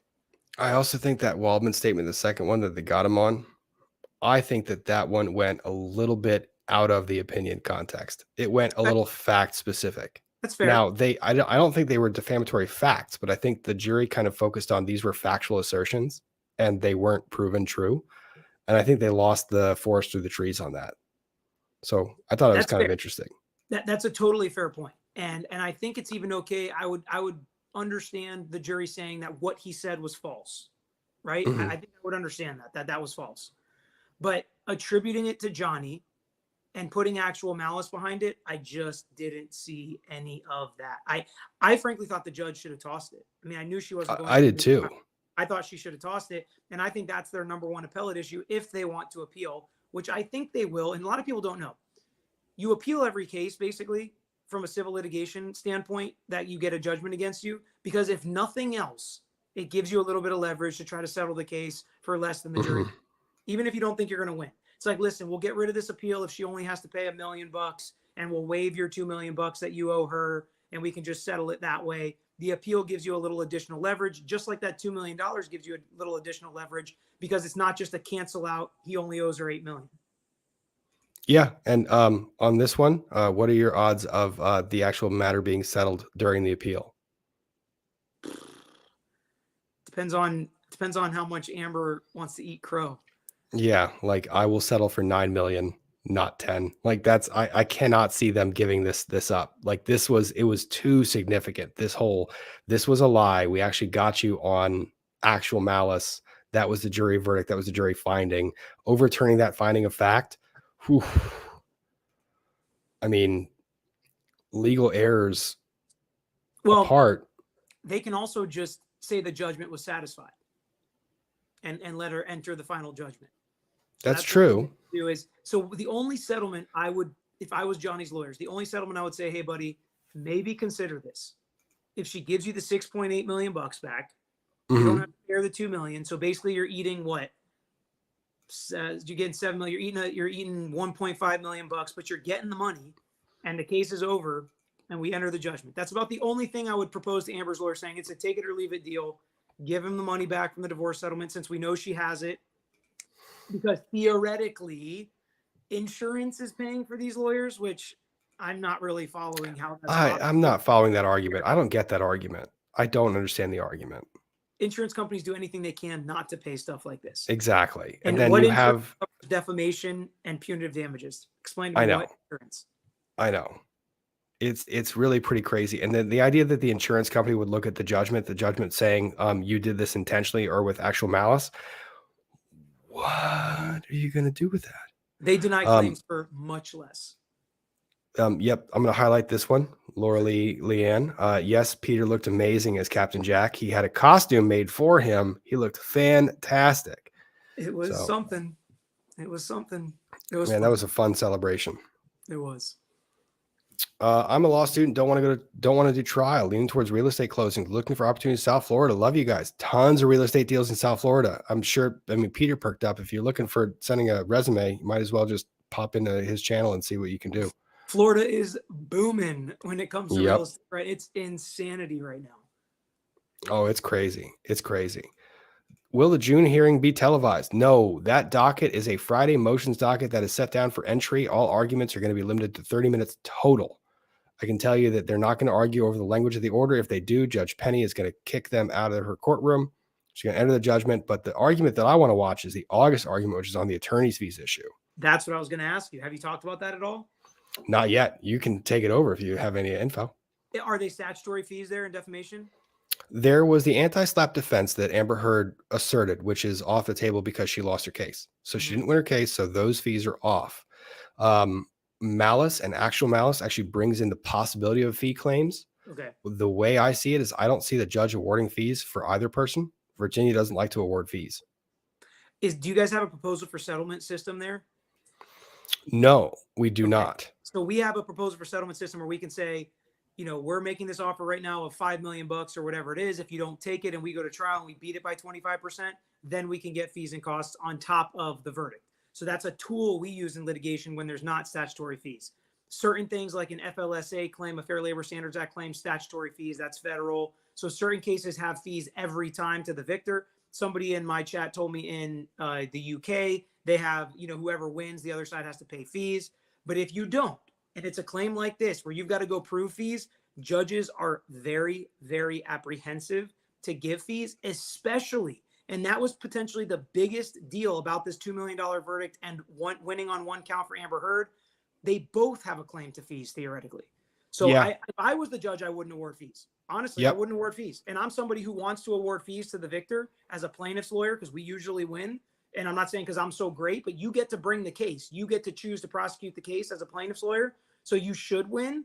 And I think it would add a lot more leverage if the defense was scared and they said, listen, if we lose, we're going to have to pay all these fees. But in this case, they didn't lose, right? They lost part of it Mhm. and they won part of it. Theoretically, Elaine and Ben can post on their website $2 million verdict against Johnny Depp. Yeah. And I mean, that's, if she's I going mean, to give fees to Johnny, she needs to give fees to Amber too. yeah, that's kind of the thing is it's with the offsetting judgments, it's kind of offsetting the attorney's fees argument. They both did great jobs. And honestly, the American system, so it's called the American rule. The American rule is that you enter the system voluntarily. You enter the litigation process voluntarily. You can have an attorney, you cannot have an attorney. It's your choice of whether to hire an attorney, which means that if you make the choice of hiring an attorney when you're allowed to represent yourself, that you're responsible for those fees. That's the default. And to go away from that default, you either need some form of authority that grants the judge some discretion awarding fees. You need some authority. And in this case, the judge is looking at the fault of either party, whether the conduct was so egregious that it would justify fees. And the fact that you have an award on either side or both sides kind of. I want to pause you for a second. So that judge was super lazy was up on your super chat for like a long time. I don't think you agree with that. So I just want to point that out since you are in front of that judge, because I've is not talked about lazy. cases that I have been in front of judges, and we have to be careful what's up on the screen while you're talking. So I just wanted you to be able to say she was not lazy. She handled that case like a freaking master. And honestly, when you could tell that her patience was done. Like the second it went to the jury, she was like, jury's not here. I now have to deal with you 2 children / 8 children that are in front of me, all the lawyers. I'm not dealing with the bullshit anymore. Like, argument doesn't make sense. I mean, Ben Shue filed that motion for clarification, and she's like, dude, it's with the jury. What are you doing? It's with the jury. You know I'm not going to do it. It's just untimely, period. No, Yeah. I knew you felt that way. I wanted you to say that out loud just in case anybody clips that with that there and shows it to the judge or something. Because I know you've spoken highly of her the entire time. And while I may disagree with some calls she made here or there, if we thought that case was a circus, there are some judges that I've tried cases in front of that it would have been a horrible trial to watch. And I thought she kept it moving big time. She really did. She moved that case along. And honestly, we're all so blessed for it, because that case, that was 6 weeks. That was 6 effing weeks. What case have you ever had that was 6 weeks long? I've had one. My dad's tried a 4-month trial. Oh my God. And I I've can't tried even one imagine just that. less than 6 weeks in federal court. It's the same thing. I mean, the Monday through Thursday thing really can drag out a trial. Yeah, that's really true. Can drag out a trial, and that's the same thing mine was, that lasted longer and longer. And your brain, at the end of every day, you know how it is when you're done with trial and you've been focusing on every word everybody's saying. You just have this tension headache, and then you come down from the adrenaline. Your undershirt's soaked because it's just like, nonstop go. You don't eat or drink like a normal human being throughout the day. So for that to last 6 weeks is tough. And these are some heavy hitter lawyers. So some judges will get pushed around by heavy hitter lawyers. I've seen Not this judge. Not this judge, right? No, it didn't matter who you were, man. She came down like a thunderbolt. Like, she was literally like, nope, not doing, not in my court.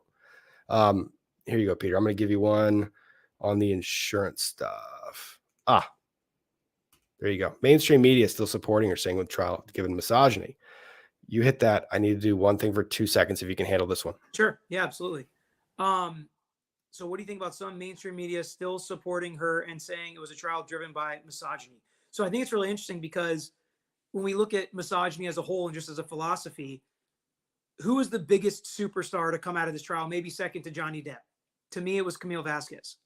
She is somebody everybody's saying crushed, did such a great job, a ton of praise for her. And she did. I mean, she just did. And she was highlighted throughout the trial. You had a female judge who Rob and I were just talking about, handled this like a champ. Amber Heard's lead lawyer was Elaine, and some people didn't like her style. Some people did, but she was running the ball in this case. So to me, there was a lot of really strong female personalities that were lifted up throughout this trial. And I think it was nice to at least hear Camille Vasquez and some of the other female lawyers stand up and say, men too, the Me Too movement missed on this one. We can't just believe all women. And so that's really what I got out of the trial from a, gender power sort of deal was Camille Vasquez stepped up and was the best lawyer in the courtroom throughout this trial. And I thought that was cool. Because not just this wasn't women, it's also younger. Yeah, this wasn't the good old boys club, because there are certain states where you go and you'll practice and be in a courtroom. And it's all, I mean, I hate to say it this way, but it's all the older white guys with the gray hair. The all That's rich what it white is. Absolutely. Yeah, all of them. This was not that. You guys got to see a diverse band, a diverse broad swath of litigators of all sexes, all ages, everybody. And they all stepped up to the plate and they did a great job. So to say that this was a referendum on one part of culture is the dumbest thing you can take away from this case. So yeah, I agree. That's just a miss. But what do you expect from mainstream media at this point? I mean, you can't. So I've got words. Question: if JD doesn't want her money, does it still have to be collected after court costs? Go straight to him. If he doesn't want it, he doesn't want it. He can say it's satisfied. I think Peter hit that one earlier. There's a rumor her baby is Elon's. They fought. If she gets child support from Elon post breakup, embryo surrogacy, can a portion be garnished? Child support is not subject to garnishment. Child support is actually protected under every single state statutes. As far as I'm aware, every state statute says, nope, you can't go after child support. Should Johnny Depp create a foundation for battered and mentally abused men? I don't know what he's going to do with it. I think he's done a great job as far as advocating and speaking out to all this stuff. His press release today was beautifully written. It was well done. Jocko Spillink, you all see HG Tutor 24 vids on AH as a narcissist. I did not. I have been ingrained in this trial. I have not seen anything from that. Rob, so insightful. AH's home insurance is paying for her court fees. Does she have to pay JD's fees? How does that work? Peter, you know more about the court fee stuff than I do. I have no clue about any of that. So even if it's rumor, what's the rumor? So I will say here, and my guess is it is there. So let's talk about JD's, she said court fees. So let me just say there's a difference between costs and fees. So the fees the judge has to award, but usually in every jurisdiction I've ever practiced in, even in other states, if you go to trial and win, you get taxable costs. So that can be a lot of the costs with the experts. That can be a lot of the cost of the trial, not the attorney's fees, but both sides would theoretically be able to argue for that. So that's what makes kind of this whole argument difficult, because both sides are technically the victor in this case on their claim and counterclaim. The homeowner's insurance, I just would be shocked if her homeowner's insurance covered this. I would be absolutely shocked. I've never seen homeowners cover something like this because it's an intentional tort. She was, held liable for doing something on purpose. They don't cover that. They also don't cover punitive damages. So I just can't see them covering the entire defense of this just because she has homeowners. Doesn't make sense. So caveat, child support can be covered or garnished for TAMF repayment. TAMF is a public service. When the state actually pays out money as a service for the benefit of the recipient for child support, for example, food stamps or anything else, the state actually has a claim against the payer. They have the claim against the other spouse. So this is one caveat. It's not really garnishment. It's just reimbursement to the state. That's just clarification.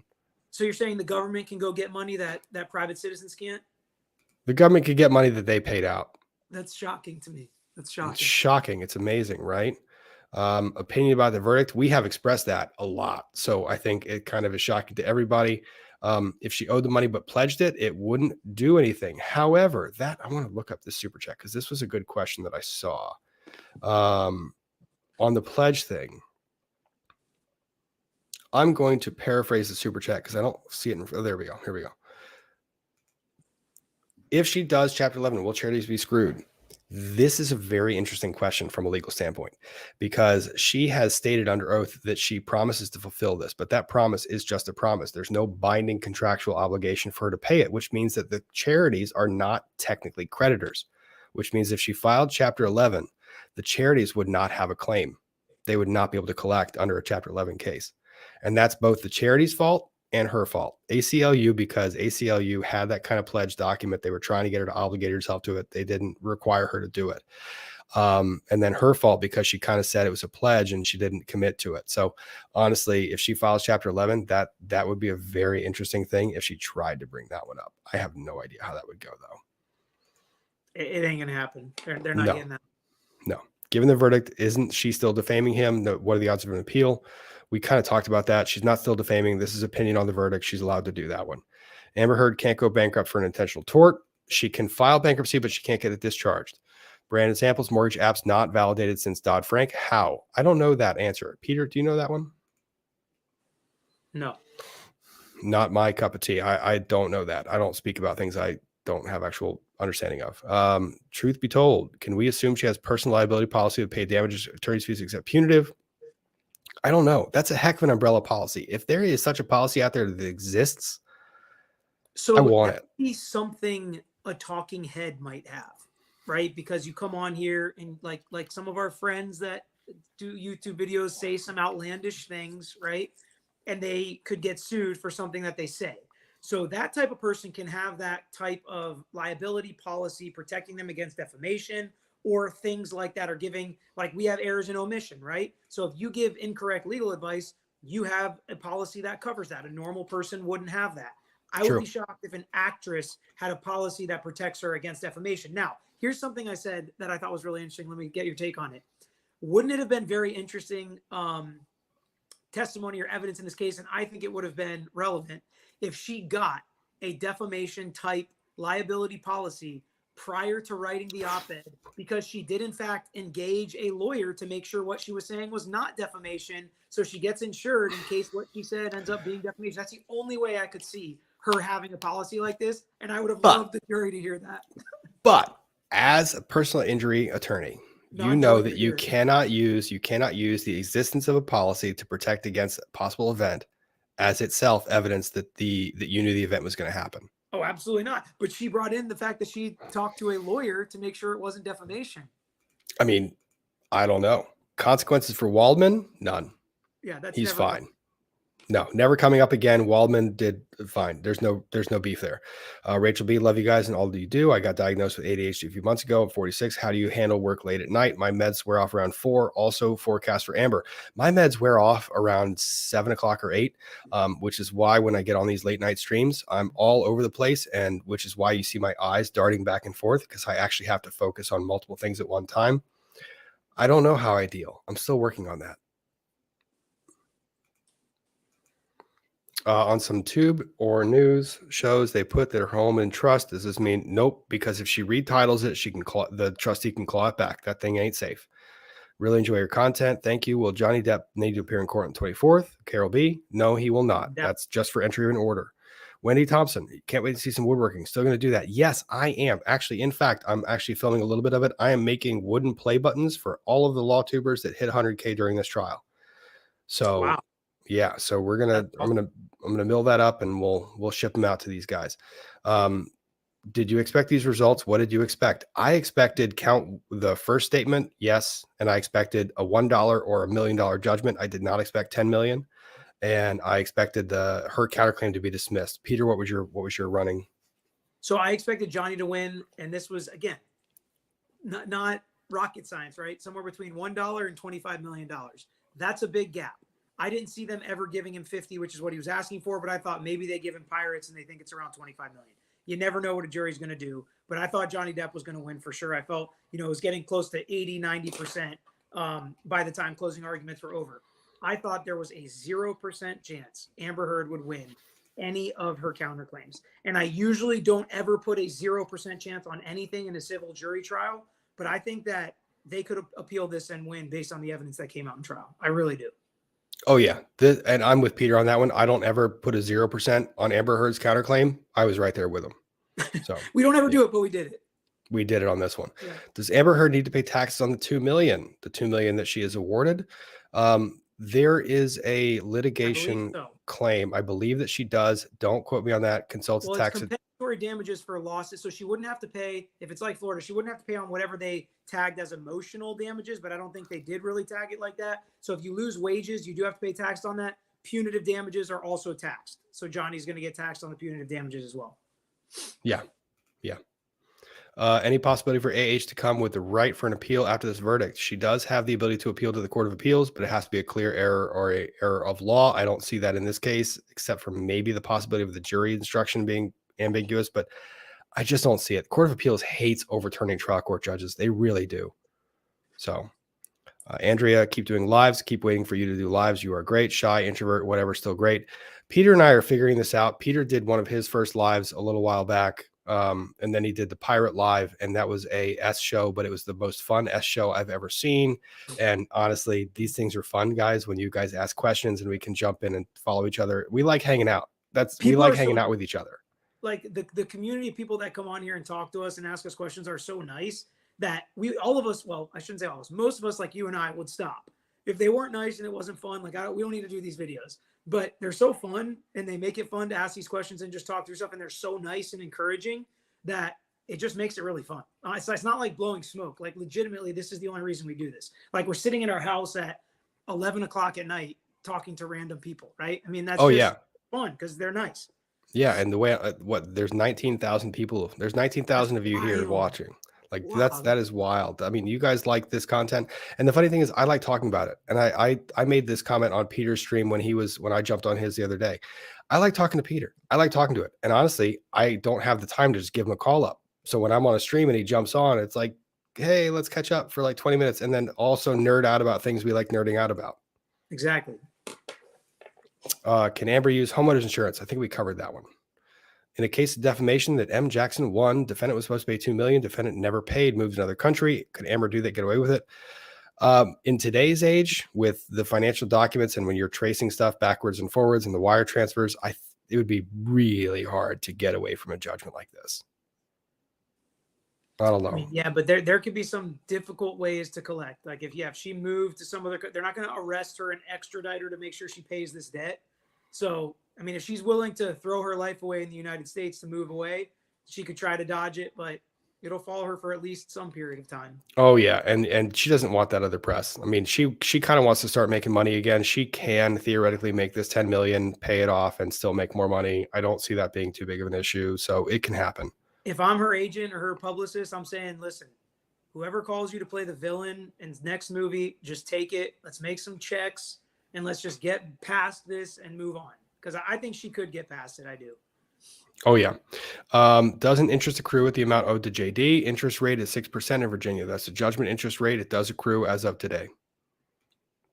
Rather, as of the day the order is signed, so June 24th. Thanks to Trial Insight, if Amber does appeal, doesn't that contradict her whole statement about wanting to be left alone? It's a judgment call. It would be stupid not to appeal, at the very least, to try and save face, especially given the statement that she made after this, that she was disappointed in the verdict. That's why I hated that argument.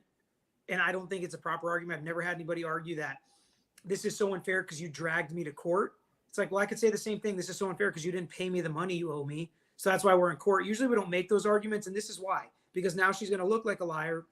If she does the legally proper thing of appeal, any lawyer, just like Rob said, would tell her to appeal it. But now she's going to look like a liar because she said, I just want to be done with it. But now you're firing another shot, Amber, aren't you? But it's like, you have to do that now. And the other thing is, it's very unlikely that she would use the same set of attorneys, which, I mean, that gives its own little news media narrative. Amber Heard switches attorneys again. Yeah, but they better be involved. I mean, she better be nice to them because they got to keep them involved. Oh, yeah. Will jury selection in Virginia be considered more difficult going forward since everyone knows about punitive cap? No, it honestly, it's not really an issue, honestly. So I don't see it being a problem. AH has Joshua Treehouse worth $1 million protected. Nope. How long do you have to pay a judgment once awarded by the court? No actual time defined. A judgment is a monetary judgment. You pay it. It continues to accrue interest. That's why the interest rate is there in the statute. Shouldn't she have moved before the judgment? It really wouldn't matter. I don't think it would have protected her in bankruptcy law. Does the fact that she has a child affect what can be taken if she files for bankruptcy? No, that is property that is belonging to one person. There are certain exemptions you can claim that you have increased dollar figures because you have a dependent, but it's not that significant. I mean, we're talking about $1 million versus like an exemption that's 5,000/6,000. So it's not going to be, it's a drop in the bucket. What if Eve bought the house? Well, if Eve bought the house and it's Eve's money that bought the house, then that's fine. But if Amber bought the house or if Eve bought the house with Amber's money, not fine. So even if she can't discharge it, what priority would it have? If she had to pay others first, then she'd just have the debt and no money to pay for it. It's not that it would have heightened priority. It would just be non-dischargeable. So let's say they'd liquidate all of her stuff and then allocate everything out and pay every creditor pro rata. right?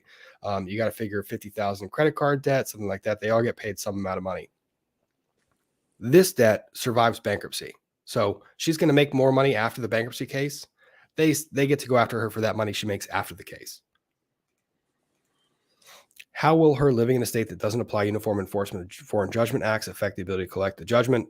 It's just going to be a hurdle. They'll be just fine. I imagine the collection attorneys they're going to hire are going to be pretty good.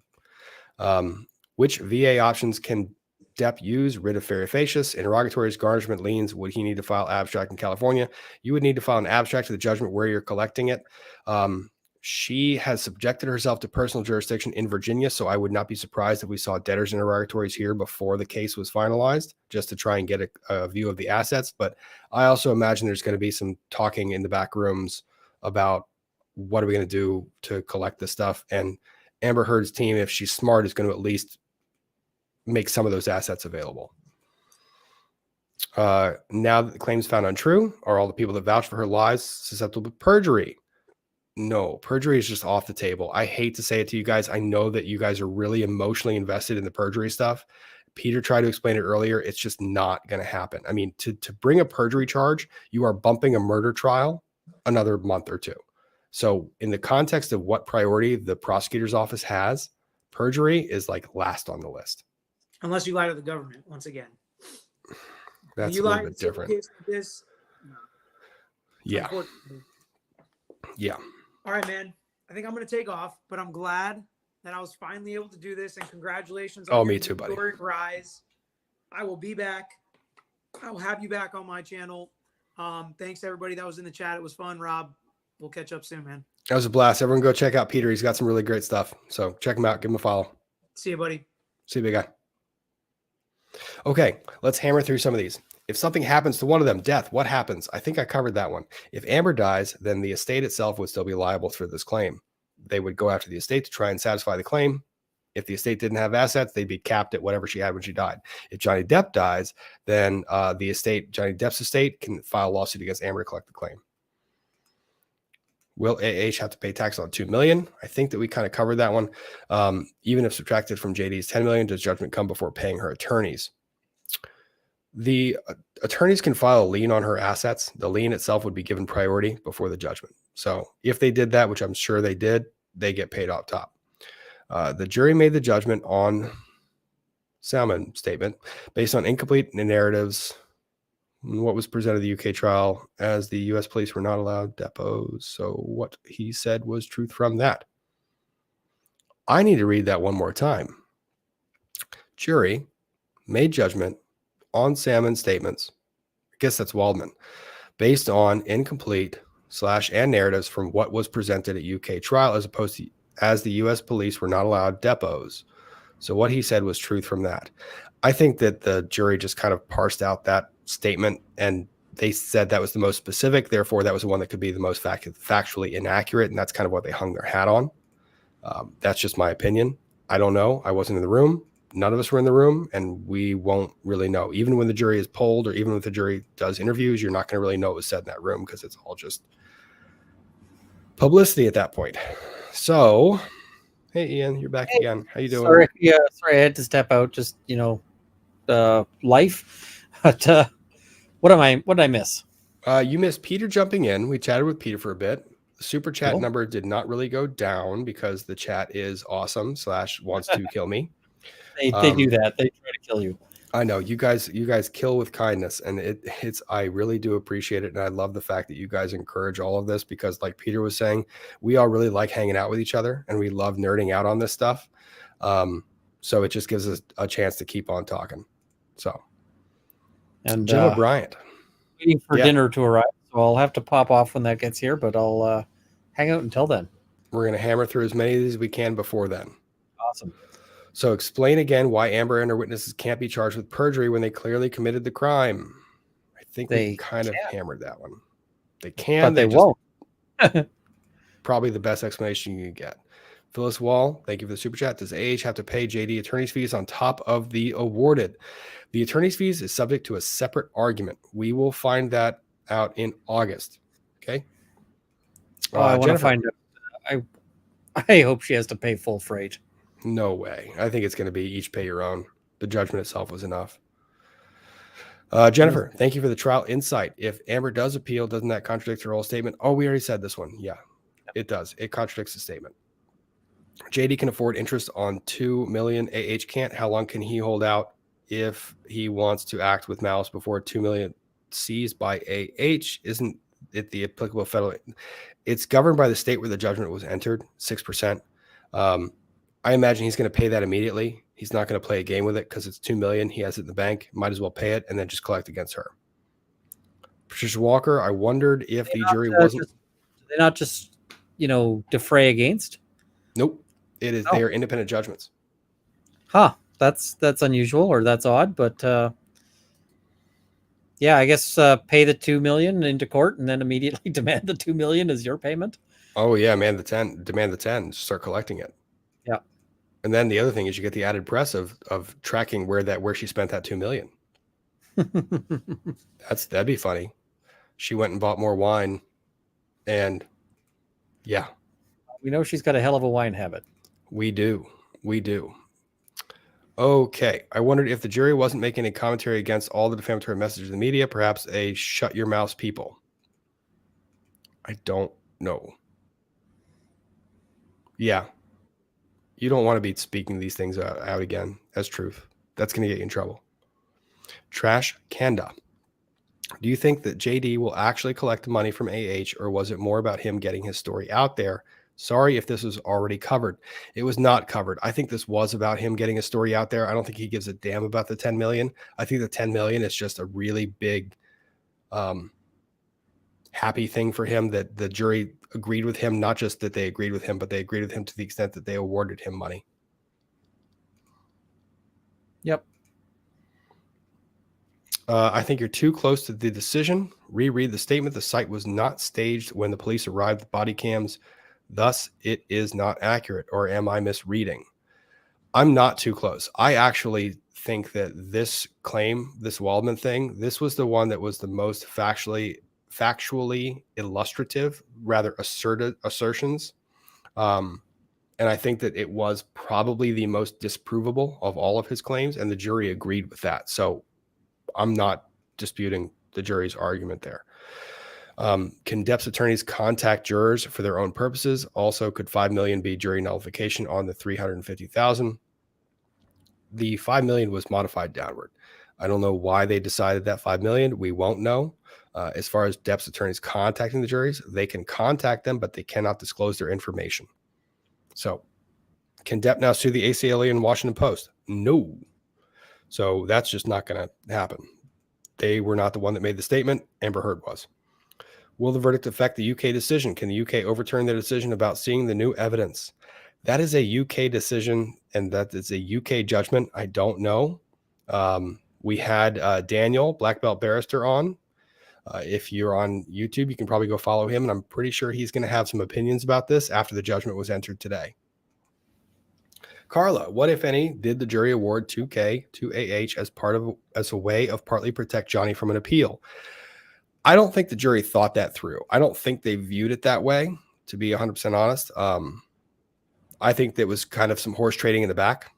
That's my read on that too. Yeah. That seems to be the consensus among all the attorneys, that it was kind of a compromise that was made so they could get to unanimity, which will go back to the statement that I was making earlier, that juries will often come back unanimous, regardless of what the burden is. So, Rhonda Griffin, thank you for the very generous super chat. Very generous. Rob, do you know if lawyers would allow someone to volunteer to help do research? I have a BS in criminal justice and will be retiring in 5.5 years. Would love to volunteer in law office once I do. I have 32 years of enforcing federal laws. I think your services would probably be very much appreciated, especially on a volunteer basis. So contact as many law firms as you want. We're always looking for people that are smart and can do research. Gina, thank you for the super chat. Peter, do you think they meant to give her 0, hence left blank? I didn't get to talk with Peter about that. I'm sorry. I think he and I kind of share that they might have thought 0 and then do punitive. But I will ask him that the next time I actually talk to him, because I actually am curious about that too. Mobile chaos, but actual malice can happen with true statements. No. Oh, Actual malice has to be that you knew it was false and Yeah, you said, I can't see how that would work. yeah, that's not how that doesn't compute. NLM, this may have been answered, sorry, but since the jury didn't know the $350K cap on punitive damages, I was somewhat upset. Why can't they be told prior to verdict? Because it actually goes back to the very first principles here. You've got the compensatory, which is to compensate, to make this person whole again. And then you have the punitive, which is to punish. If you allow the jury to know that their punishment is limited to 350, if they don't feel like that's enough, They'll roll they it can into then the compensatory. roll it into the compensatory, which actually undermines the compensatory damages. It opens the compensatory damages up to argument on appeal that the damages amount was unfounded. So no, they can't know ahead of time, and it's actually the right call. The 350 limit, that is legislative, and that is something that we in Virginia vote on. So that's something you can contact your legislators if you want that changed. Carrie, Elaine asked for maximum amount of punitive, a 350, in her words, salad crossing. Oh, in her words, salad crossing. Was that allowed? That was a slip. She wasn't allowed to say that they're limited to that. Because And you're she not did, I supposed think, to. try to correct it. She what was that? I think she did try to correct it, and she was kind of stumbling over her words there. Yeah, and that actually does like happen. Like you're so ingrained in it, you know the law, you know what its limits are, and you kind of get caught up and you say 350. So I don't fault her for that one. Oh, sorry. Wonder what is the likelihood of abuse survivors coming forward against AH and ACLU? Likelihood of abuse survivors coming forward against AH and I don't know that they would have a claim. Yeah, I can't see how you'd pick a fight with them, but yeah. Yeah, I can't see how they would have a claim. Annie makes things. I was a childhood domestic violence survivor. I'm sorry very, very much. Was failed by the family law system. Watching this trial and seeing great lawyers that care about helping people not being screwed over has renewed some of my faith in it. Andy, thank you. Honestly, this is kind of why I think it's important for us to be out here and talking about this stuff, because this is real. These are real things. So thank you very much for that. I wish everybody could have the full kind of suite of representation that we saw in this one. Because I feel like a lot of people go into these things and they don't feel like they're being properly heard. I'm not sure what noise I heard there, but no, that was me pouring a little bit of seltzer into my can. But I apologize for interrupting. I also apologize for just catching the tail end. Nope, not at all. Not at all. I brought in a new one just for you. Okay. Everyone, this is John. John, introduce yourself to the chat. There are 18,000 of them here, so say hi. Hey, folks. My basic introduction. I am an attorney licensed in New York and Florida, and I've been following the case. And I also do have a little bit of a carpentry background, so it's a good affinity here. Yep, we have fun with that stuff. Okay, so hi, Rob. Will AH have to pay JD lawyer's fees? Sorry if addressed already. That's set for argument on August 24th, so we're going to see whether that gets adjudicated then. Can JD ask AH to never speak of him or anything related to him again? No, that is First Amendment core principle. Is the literal insurance paying for the lawyers, or is it euphemism for Elon Musk? I don't know. John, did you have an opinion on that? I know that the rumors have been going all over about that kind of stuff. So what is the background on that? Because I don't know what insurance policy would actually cover it. I've done insurance defense. I've done first party. I don't know what policy provision would actually cover a defamation claim like this. Yeah. I haven't done it, but I have heard that there's like the standard sort of, or a bit of advice we got from our torts prof was basically check your homeowner's insurance if you own a house, if you get sued over anything, because sometimes they cover weird stuff. That said, it's usually weird stuff that happens around your house in some fashion, and I don't know how defamation would qualify. Yep. Yeah. Okay. So to the chat, we do not have enough information yet. That is going to be the standard policy as to this question on this channel. When we have more information, we're actually going to display it. And actually, I see an old law school buddy that I'm going to call out and throw right up here. I've been retained by an insurance company to represent a homeowner in a defamation suit for another homeowner in a private mobile home. Blake Partridge, buddy, law school friend of mine. He does insurance defense. So I guess this is the thing. I'm going to have to call Blake. So Blake, call me or text me because I need more information on this so that I don't sound like an idiot on live streams. No, it actually, I'll just give that little. It depends on your state, but the duty to defend is higher than the duty to indemnify. So depending upon your state law, it could be that the presumption is that they have to hire you a lawyer, even if they don't have to actually pay if you lose. Okay. And I can see that one. I mean, I've heard of homeowners insurance covering, for instance, guy at party, guy visits your house party, guy drinks to excess, guy leaves, gets in his car, drives home, and you end up getting sued as the person who is serving. And I've heard the homeowners insurance stepping in to say, we'll defend that. Whoa. Well, and that's the difference, is that there's a difference between the duty to defend and the duty to indemnify, and different states have different rules on that one. And we will find one of our lawyers here that loves insurance law. That is not my bread and butter. I'm going to sound like an idiot talking about that it. might be me.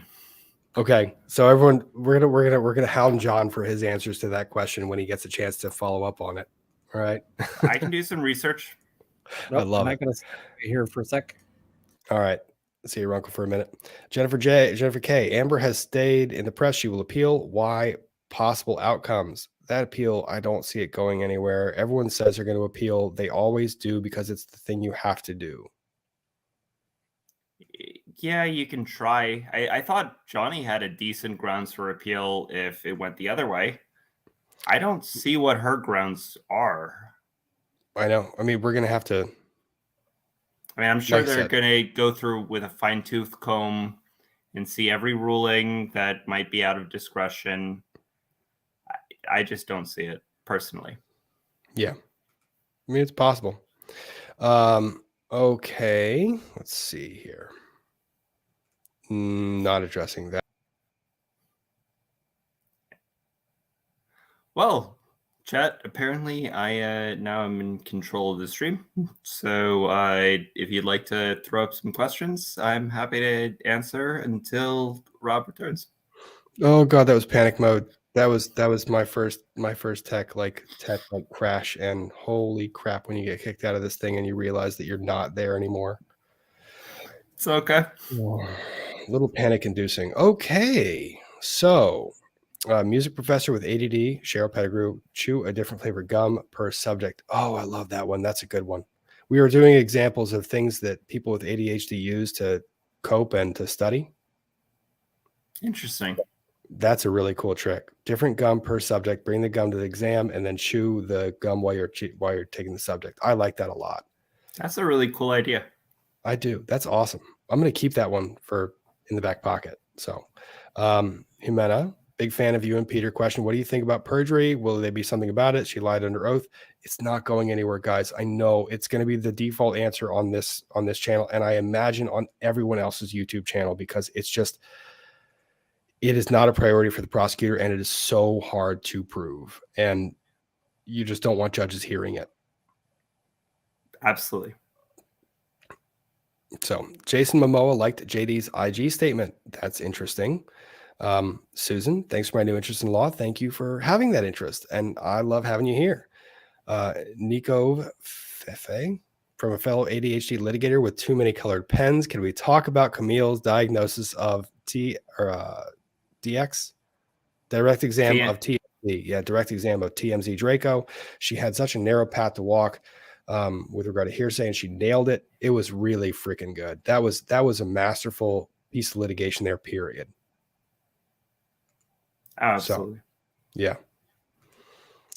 Mom Bear, there should have been separate question on agency. I agree. That was confusing. The second question read to presume it. I also agree. That was confusing. That's on the lawyers still. JD won, cried tears of truth. So yeah, even despite that confusion, there was still a win. Crazy Cat Marine, Crazy Cat Queen, judge is a Marine. Of course she's awesome. Yes, she was. She ran that courtroom like Nobody's business. Lida Randolph. This is why I worry about a jury of peers deciding on a verdict. I would prefer educated lawyers be jurors than clueless citizens. I No, think you it's do not. Yeah, it's scarier. Your proposition is far scarier than the jury of the peers proposition, because there are technicalities that are sometimes just not right and not understood by the layperson. John, did you have an opinion on that one? Yeah, I know there's some folks saying that the jury came across as dumb, but I think justice was served, and it was not necessarily what I would have come to as a decision. But I would not, honestly, if I were in any sort of circumstance, I would not want a panel of lawyers deciding my fate. I would much prefer a panel of even the sort of lawyer joke of the 12 dumbest people in a phone book. Mm-hmm. Because at least, and this is my personal belief, I think they at least really try very hard to come to the right decision. They don't already know it walking in. Yeah, that's actually a really good point. They haven't made any conclusions before they walked in the door. Yeah. Why was metadata never addressed by the judge? Amber didn't turn over her court order. We don't know how it was addressed. It was addressed because you can tell by the information that was revealed in court. It was addressed. We don't know how, but it was addressed. Khaled, I'm so happy for Johnny and all of us who supported him, but I checked AH Instagram and I found she's having a baby girl. It's just sad for the little one. That's a personal thing. I get it. I really do understand the sentiment a lot of people have expressed here. It's just, that's a family decision, and that's family for her part. This one was limited to her actions in the public forum and how they impacted other people. So we're going to try and stick to that one. And that should have no bearing on the legal conclusion. Exactly. John, that's a better way of saying it. That's right on the money. Okay. What about the $8 million she did not give the charity from the divorce settlement? You mean the $7 million? Yeah, that's kind of curious. I think that we're going to see something about that probably from Johnny's camp in the next few days. Right for appeal for AH. Is that possible? She does have the right to appeal to the Court of Appeals, but there has to be an error of law to do so. Jazzy Parnes. Good morning from Australia. Good morning. So what did I miss? Oh my word. I hope you're being sarcastic. Everything. Thank you for the coverage and excellent explanations. Judge Ascarati is awesome. She is. And thank you. Hopefully, can I ask you a quick question on Virginia? Shoot. Yeah. So Virginia has a right to first appeal, but not a right to second. Correct. You have the right to the appeal to the Court of Appeals, but then it's by leave to the Supreme Court. Okay. I just wanted to make sure it was the same. Yeah, it's pretty common in a lot of states. It is, but again, there are a lot of things in Virginia that I was kind of surprised by. Oh, I know. The clarification is much appreciated and needed, because sometimes I forget that I'm speaking to an audience that is not just in Virginia. Like, you guys are from everywhere. And I'm trying to make my statements as general as possible, but also going to give input on what happens here. Carrie Mache. I have done court watch as an activist since 2011. Judge is lazy. I don't agree with that. Greater than Judge is lazy? I don't agree with that at all. She was not. She gave a great deal of deference to that. We already covered this one. Mom of 3 spawns. Yes, TANF can get recovery. It's not garnishment. They can get recovery of child support. Law Lover, what do your partners as clients think of you being a YouTuber now? My partner took a long time to get on board with this, but she also loves bankruptcy law, and she was the one that kind of said, Rob, you have to explain the bankruptcy stuff to everyone out there. So I think she's on board. And by the way, I was watching, even if I wasn't on, you did a great job explaining that, which is a very dry topic, and I thought you did a great job doing that well. Thank you, John. It's a boring topic. I nerd out on it sometimes because you kind of have to. Well, even something as simple as in New York, we're required to do secured transactions because that used to be part of the bar exam. It's not anymore since we went to the UB. And you did a brilliant job explaining how people stand in line when it comes to reclamation. Thank you, John. That actually means a heck of a lot. So thank you very much. Okay. AP, any legal suggestion for a 21-year-old trustee currently managing properties with 2 families with very litigious heirs? I'm pretty scared. Hire an attorney. Go consult with an attorney in your jurisdiction. Very good idea. You need them. You can actually, in some jurisdictions, you can actually act on an advice of counsel defense. So Talk to an attorney in your jurisdiction. Misty Mountain, I see JD as an ambassador for domestic abuse. I spent 8 years battling my ex, won a lifelong prevention order. Very happy for him. I'm very sorry you went through that. I'm very glad that you got the relief that you were seeking from the courts and that it worked out for you. So hopefully you have a much safer, happier, and better life from here on I out. think that was a hypothetical for him, but maybe I'm wrong. Either way, my brain is trying to like pass through all these different things, and It's all good. Tom Stark, I'm 18 minutes behind live. Brian McPherson has the audio of Rocky making the second 911 call anonymously. In the second cop's body cam footage, they're all pretending they don't know why a second cop came by. Co-conspirators. That would be it for a prosecutor. I think we are beyond the statute of limitations for that. I think Johnny got the remedy that he was seeking here. Unless the statement was made on the stand, in which case there would be new perjury argument. John, you're looking skeptically, so I'm doubting what I'm saying. No, I'm not looking skeptically. I'm wondering if that is more a comment as to that counterclaim that they actually approved, and if there might have been evidence that would have undermined that. Undermined that second statement as being false? Yeah. I'm gonna stick with this explanation. Johnny Depp didn't care about a single dollar. No. He got more than a single dollar. He got a judgment in his favor on all three sentences, all three statements. That I didn't expect. Neither did I. I don't think any of the people on YouTube that were talking about this trial expected all three of those sentences would come back as defamatory with that actual malice standard. I don't think he gives two licks about that counterclaim at this moment. Just my opinion. I agree. So, but Tom, thank you for bringing that to my attention. Jacqueline, AH didn't even sign the pledge document. Correct. Very odd. Incognito Way, I think we addressed that one. She does have the right to appeal. Maria Presley, surely home insurance would choose your lawyer. I'm in the UK, so that actually is kind of common. The insurance company, because Yes. if they have the right to defend, they have the right to choose the attorney. If they have the obligation to defend, they have the right to if they have choose the attorney. obligation. Correct. Better way of saying it. Thank you. Jessica, disagreed. Judge was fantastic. Came across impartial, both fair to both sides. Props to Judy. I'm sure it's not easy with cameras watching you work. I agree with that entirely. Incognito Way. This keeps coming up, so I think you've asked that multiple times. But yes, it is possible. She is very likely doing that appeal.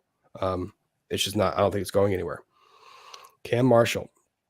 I've been in JD's position for for over 12 years, and I finally got a decision like this that cleared my name. I'd just walk away and not pursue money. I'd just be happy to be free of the mayhem.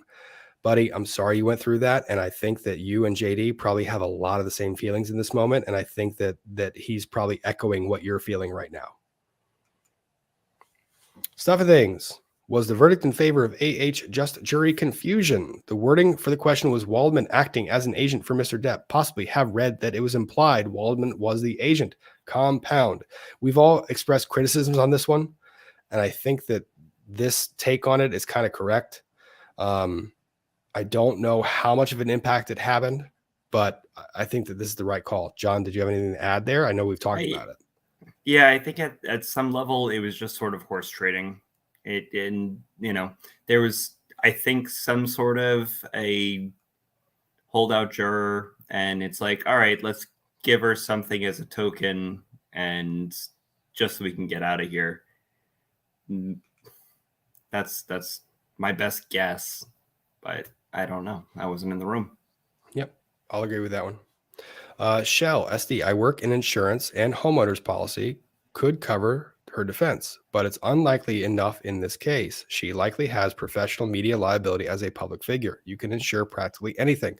I'm going to talk to my buddy Blake, who does insurance defense, and I'm going to get a better answer. And I think John's going to be covering this one. I like this topic for him. I might look into this one. That might be a way to look at it. But do you want to rely on subrogation in something like this if it's not actually under the policy? Because that adds another layer of potential issues for the insurance company. But anyway, And I don't want to explain subrogation to everyone. I was going to say, to the chat that's wondering, no, to the chat that's wondering what the word subrogation means, John just opened up a bee's nest of law. And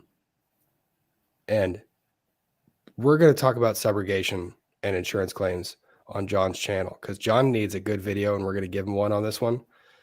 But yeah.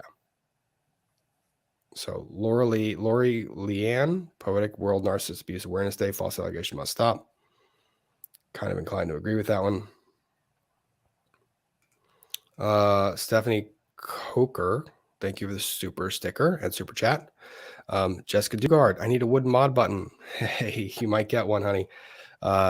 Beck Wolf, 1999, thank you for the super chat. Tegan Noddling, hi Rob, I live in the middle of Australia, subtropical rainforest. I really enjoyed your coverage and would like to say any type of timber, a small chunk you would like that I could send you. Ooh. Australian hardwoods, exotic hardwoods are awesome. So you can get your hands on any of that. You don't have to send it to me for free. I'll buy it from you. That stuff's hard to get. Whitney Wilson, I wish West Virginia lawyers looked like y'all. The turd you heard is having a fit and a half, I bet, but I'm so happy for Johnny. Good job through the trial, guys. It was a tear, and we actually had a lot of people come in to help, John being one of them. He's done a great job. He's been on here more recently and jumping in on everyone's channels and offering help, especially on lives like this when we get kind of in the weeds. So yeah, it really has, it's a pretty cool community. Thanks. Elizabeth Young, I have ADHD too. After the meds wear off, coffee. That doesn't help that much. I saw that one come in like 30 minutes ago. You are way behind, man. Don't say that out loud, Runkle.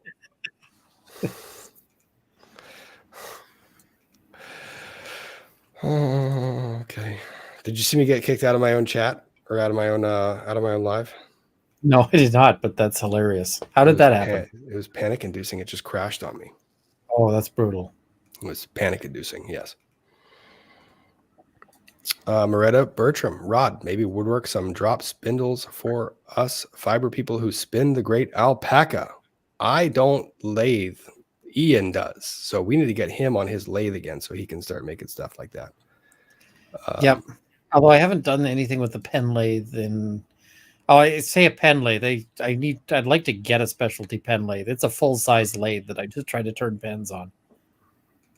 So I haven't done anything on it in a while. Yep.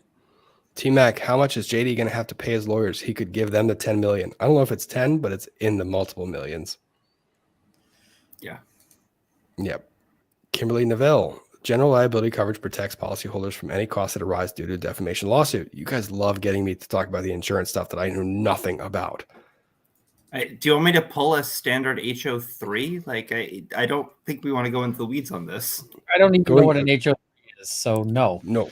Yep. You guys save all of those questions for John. I promise you, I'm going to get enough burden on him to force him to do a video on this insurance stuff, because you guys have me in the weeds, and in the weeds is where I don't exist very well with the ADHD brain late at night. I was going to say.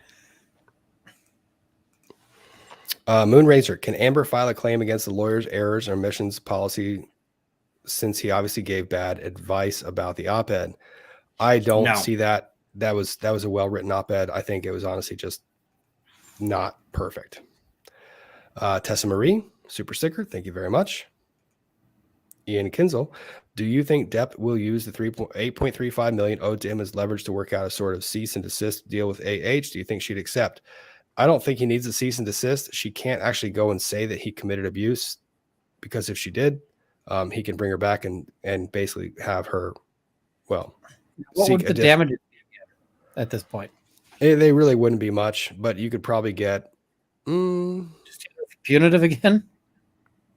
I think punitive would just keep on increasing. I mean, it can't, because it's at the top right now. Every state where she does it, every new place where she would publish it. Yeah. Just keep hitting her for it. I mean, to be fair, she's probably at this point going to be living in a cardboard box if all goes well. Hey, can I just hop in 1 second, because I see a lot of chats. Everybody's asking where my channel is. I don't have one set up yet. I'm working on trying to figure out all of the odds and ends to make it happen. If you follow me on Twitter, I'll keep you updated there. And yep, I will actually drop John's Twitter. John, if you send me a DM with your Twitter, I can throw that in the description for the video. So when we finish up here, people can see where to go find you. Okay. Antisocial. I don't even think publishers, broadcasters liability will protect her. These were first party statements. Can't claim any E&O exposure. E&O exposure. I'm not sure. Although I Would be do like interesting. there's a What was super that? chat. Rob's shirt minus Runkle's shirt equals John's shirt. That's really smart. I'm just amused as hell by that one. I saw that one come up. I was like, wow, that's perfect. That's That's great. pretty good. Pretty good. Yeah, I'm not sure. Will be interesting to see the policy wordings. Geeking out over insurance. There are a lot of you that are geeking out of the insurance, and I dig it. I love it. I geek out over stuff too that people don't find interesting. So I'm with you there. They could cast her as Cruella DeVille. P.S. Can she be sued again if she continues to claim he did these same acts? Yes.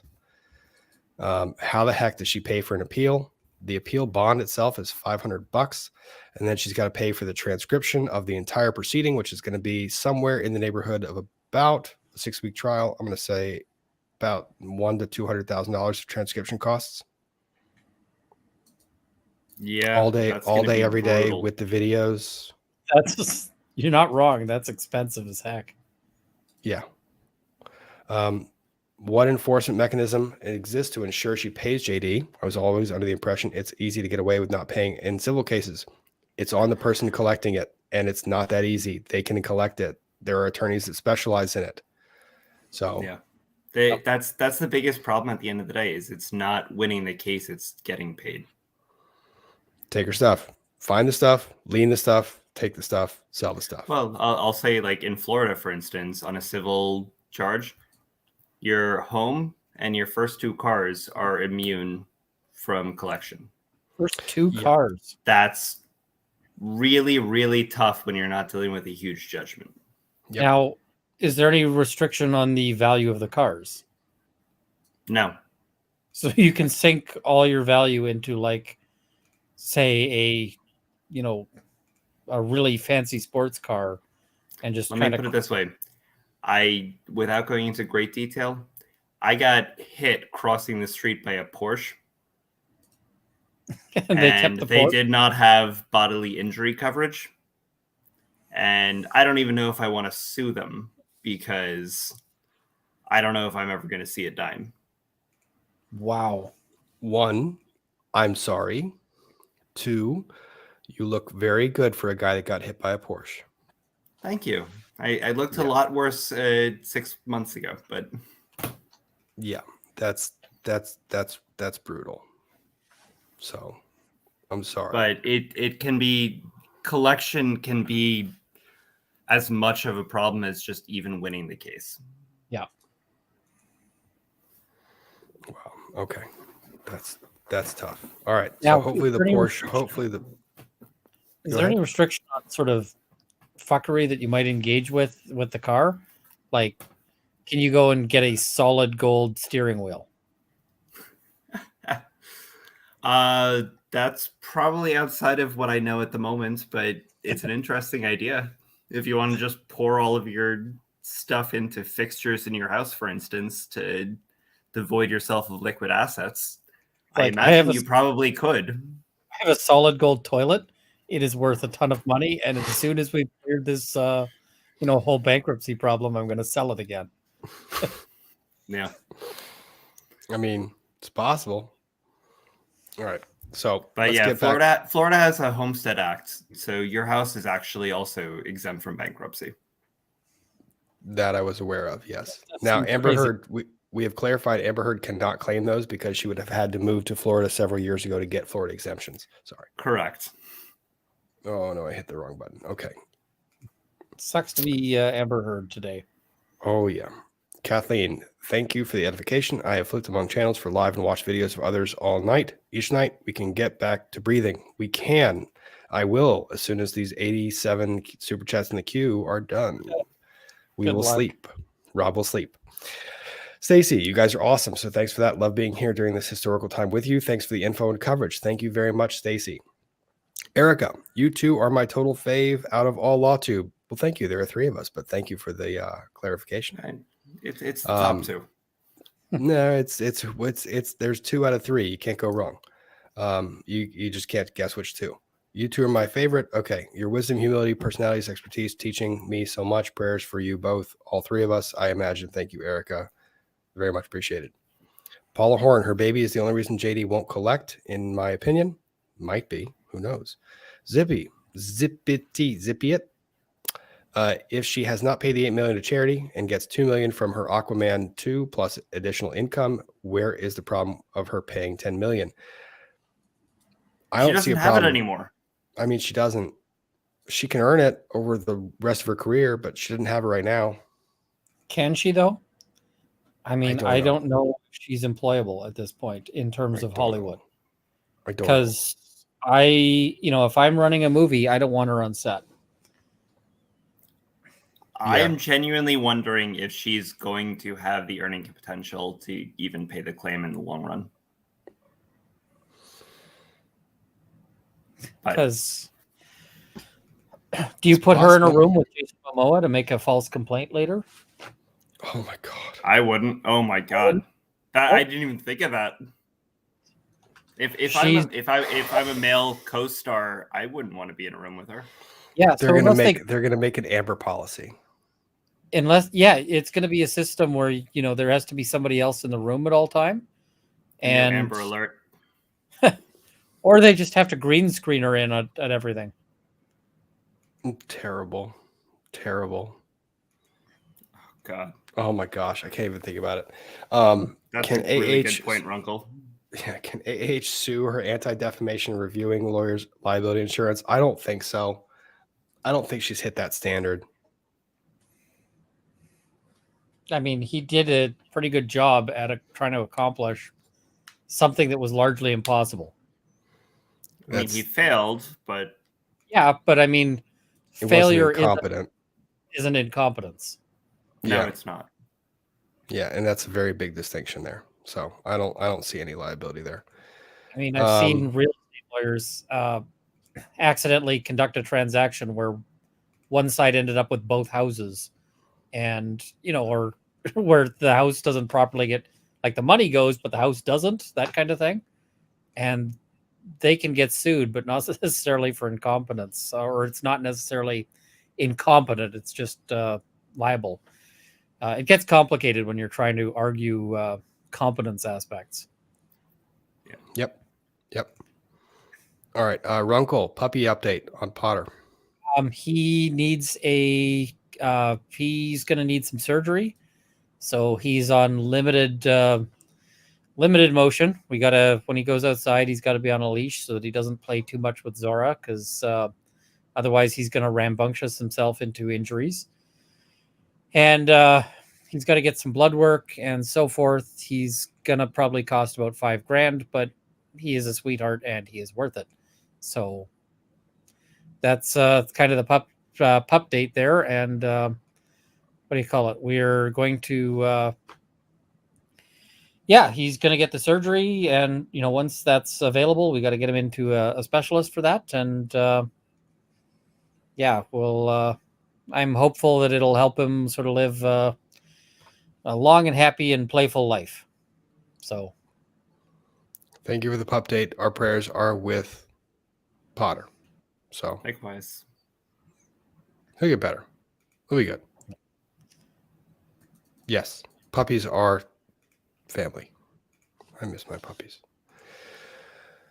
Okay. Yay, R&R. So in the event an appeal is filed, would it end up being another televised case? Oh God, no. No, the appeal itself would be appellate law. So they might give audio, but I don't think they would televise it. At least for that one, I wouldn't have to sleep on concrete. That's true. That would be audio and available online. Yeah. Wendy Thompson, to clarify, just to make sure I understood, I am in a toxic mold lawsuit and literally everything I own had to be destroyed and my kids and I have major medical bills due to it. Do I not have to pay taxes on my award? Oh, that is a very specific question, Wendy. I cannot answer that question. That is most certainly legal advice that I am not able to give. I would very strongly suggest that you contact an attorney in your jurisdiction, specifically a tax attorney and a personal injury attorney, to try and get that input, because that question is way too specific for me to handle. I do thank you for the super chat. I can't give that type of advice. Yeah. And I'm the wrong country lawyer, or for that. Lita Randolph, my favorite lawyers on YouTube, Rod, Ian, and Peter. Oh my gosh, we're behind. You Yes. meant John. You meant John too, because John's now here. But yes, thank you. Juju, Or thank they you for the were super sticker. It's they're just, targeting John here. It's all good. Nicholas, wouldn't it be a bad idea for her to appeal? Won't they be able to check all the evidence that was turned in last second that couldn't be verified? No, the appeal is limited to the record that was presented to the trial court. So there's no possibility that that would come up. If there's an appeal, would there be a jury? Nope. Appellate panel of judges. It's a three judge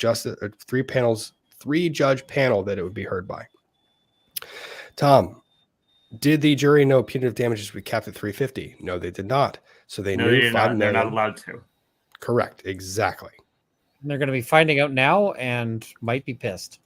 They might Probably. be, but that is what it is. So, Charlene, is Johnny allowed to go to court and say he doesn't want money other than what that covers her award? Yes, he is allowed to say that. It doesn't mean that she doesn't owe it unless he says that judgment is satisfied. Beth Bowers, thank you for the super chat. Shayna Wells, right? Is there some way the judge can order Amber to stop making the accusations, etc., towards Johnny, like a cease and desist or a gag order or NDA? No, she can say whatever she wants to. She will be sued for defamation in the future, though.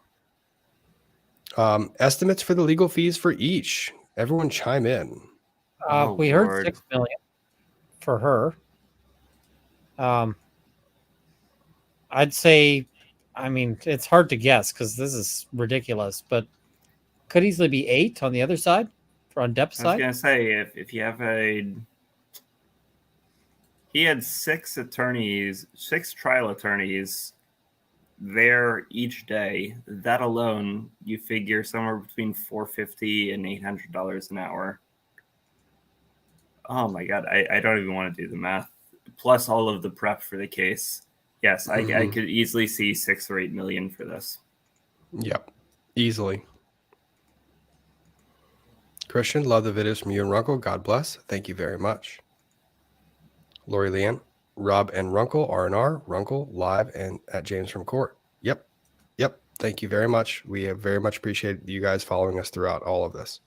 Rebecca Goldberger, Runkle reminds me of my ADHD brother who's applying to law school. Keep up the great work. Keep up the great work, Runkle. Doing good. Well, thank you. Musings of apathy. Can Johnny pay the $2 million, then turn around and freeze it in her account as liquid assets? No, it's usually offset in terms of the judgments. Incorrect. Not here. Separate judgments. They stand alone. Non-Virginia? They stand alone. Wow. There's no offset. So in my experience, they just offset them. Nope. They can offset them by agreement, but those judgments begin collecting interest the second that they are there. They are a judgment owed by the person, because the hypothetical of one person dies before the judgment is satisfied. Does that mean that the judgment's not owed? Really? That's just so weird. That'd be a disaster in New York, because I think post-judgment interest in New York is like 19% or something. It's 6. It's 6 here. That's insane. 19%? Like, do they just put it on a credit card or what? See, I don't want to make it up. Cheaper. No, it's not. Excuse me, 9%. So it's okay, that's a little. Yeah, it's 9%, but that's still a huge interest rate. Yes, but it's not 19. No, but it used to be if you go back to the 80s.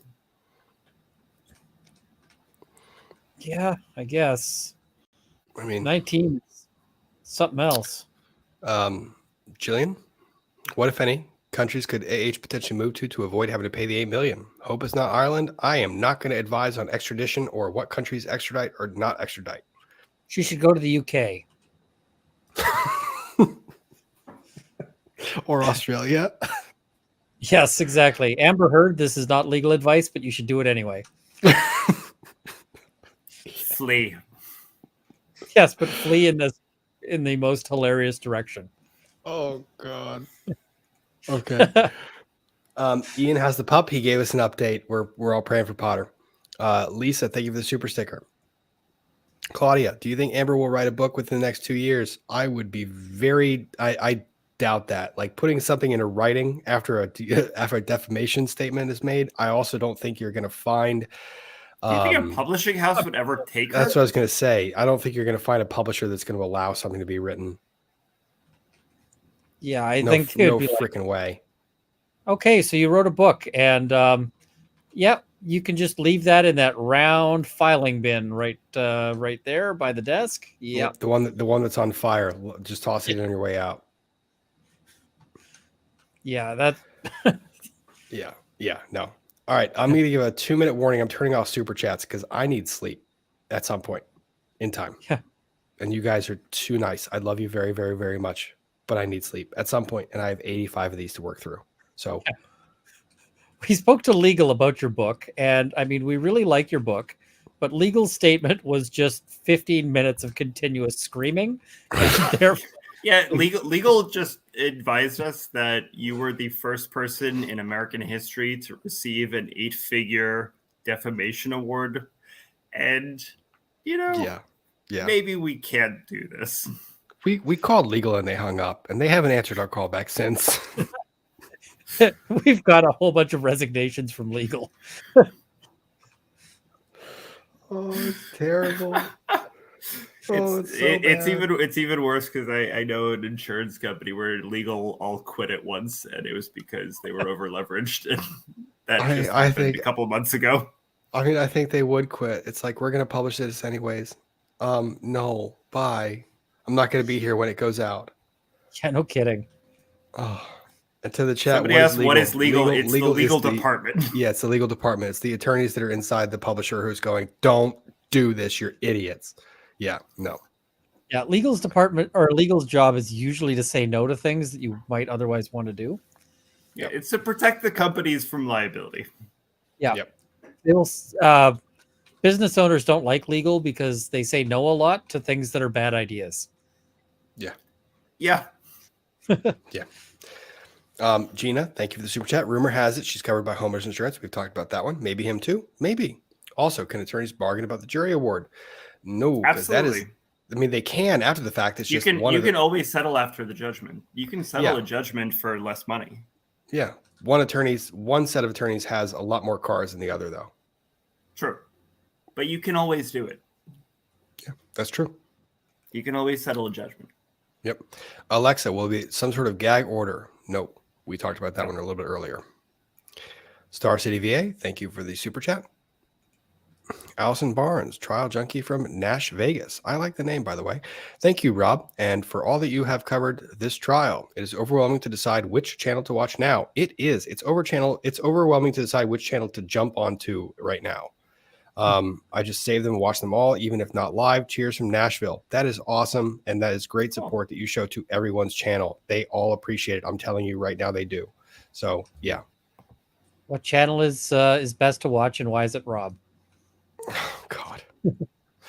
Chickenhead PK Neely. Hey, hi. It's a little R&R time. It is a little R&R time. And let me make sure that I'm doing this. That may end up being sort of a running comment. The R&R time? Yeah, it might be. I need to do this because I am going to pass out if I don't fix this one thing. Dun, dun, dun.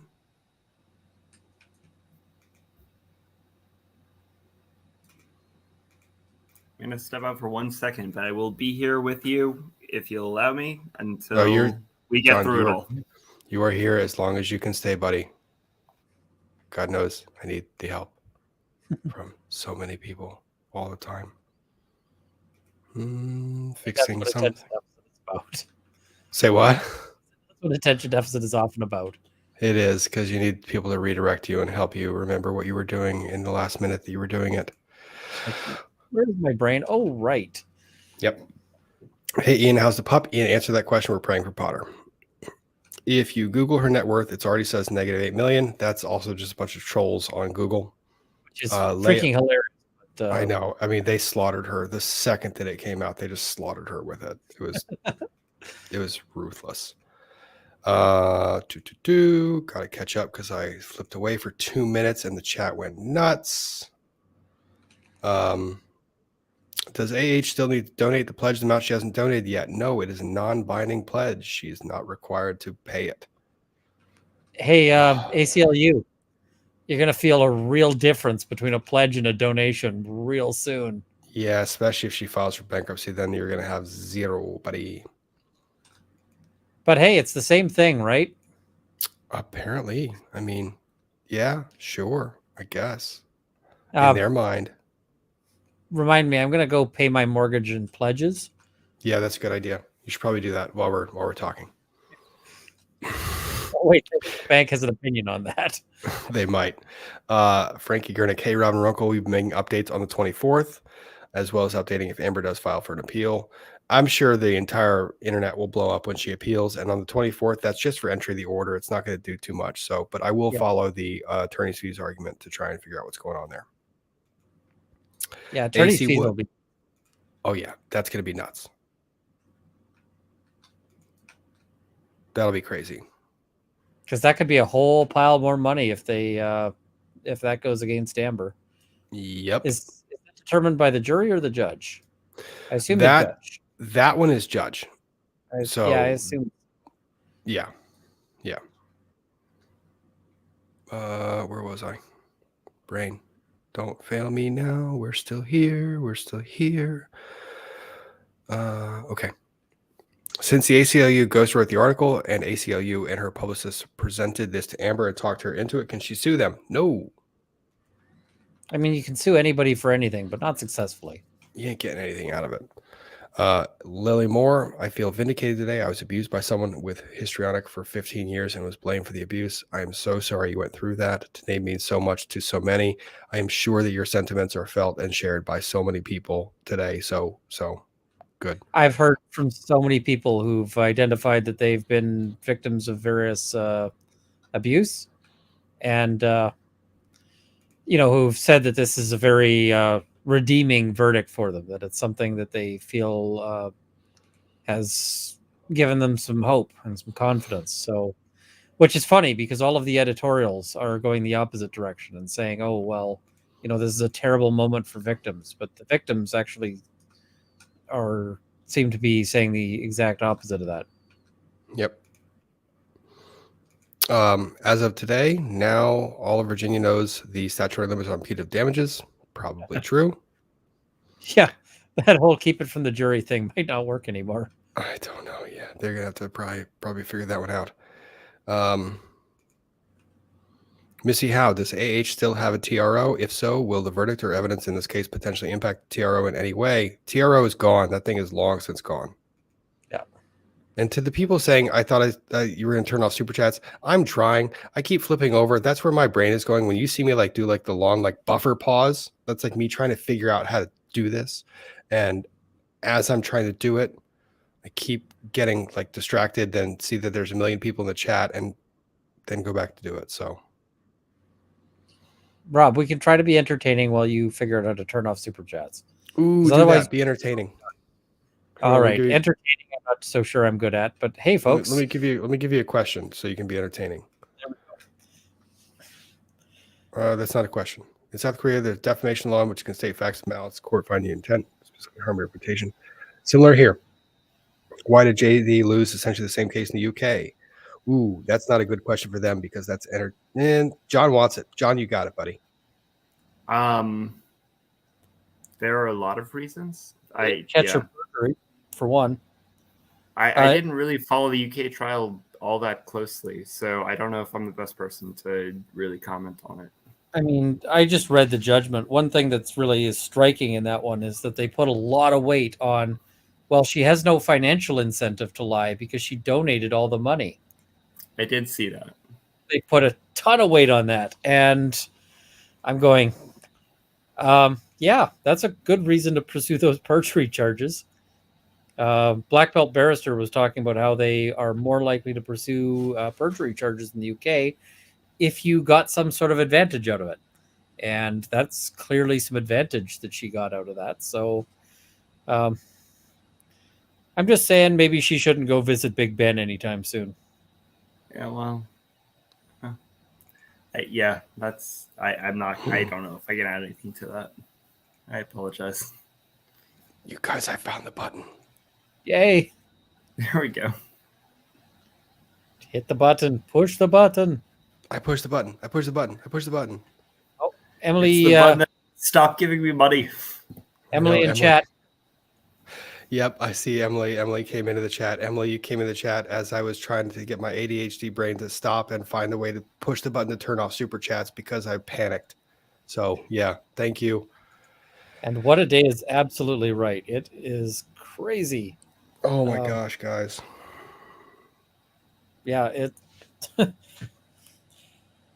What's baffling me is the headlines that I'm seeing, though. People saying, "Oh, both sides lose in defamation thing," and I'm going, I would much rather lose the way Johnny Depp lost than the way Amber Heard lost.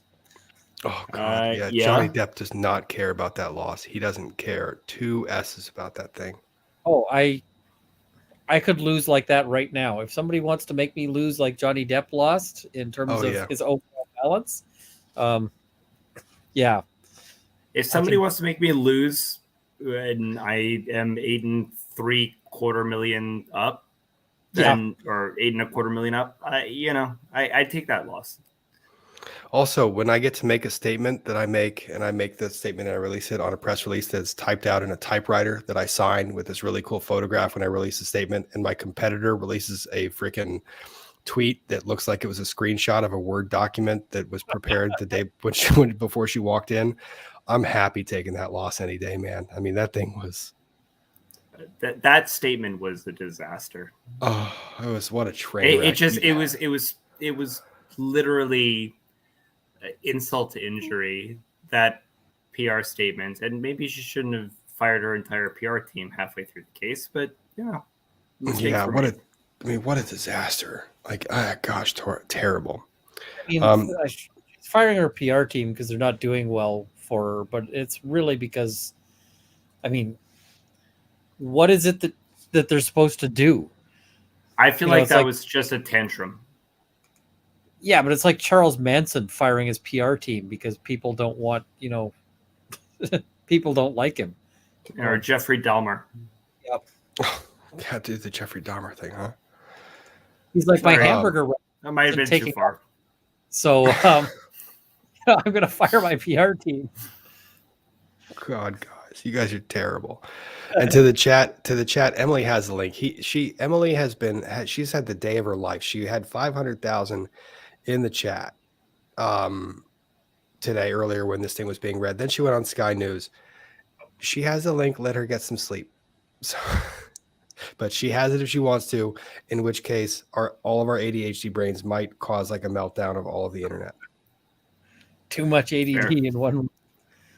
Oh, and James is apparently in the chat too. James has the link too if he wants to. Good stuff. So, okay, let me try to at least hammer away some of these. Now that I've turned super chats off, we can now start to work our way through this, and I'm sure we're going to have some fun adventures along the way. Here we go.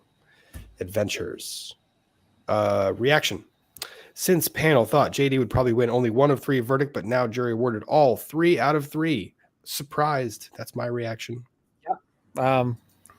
And pleased. Yeah. I thought that was the horse trading that they were doing. I was a little surprised that they were horse trading on one of the counterclaims. Yeah, it's surprising. Yeah, that's true. Allison Barnes, how hard is it for people to win in a defamation case when it doesn't involve people like JD or AH? Actually, it's easier. Yeah.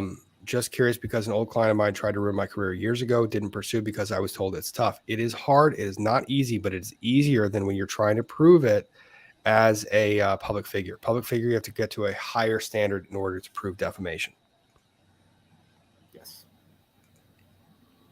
Antisocial. Yeah. Duty to defend would pay legal fees, but not rewards. I can see that. That was to your point, John. Good call.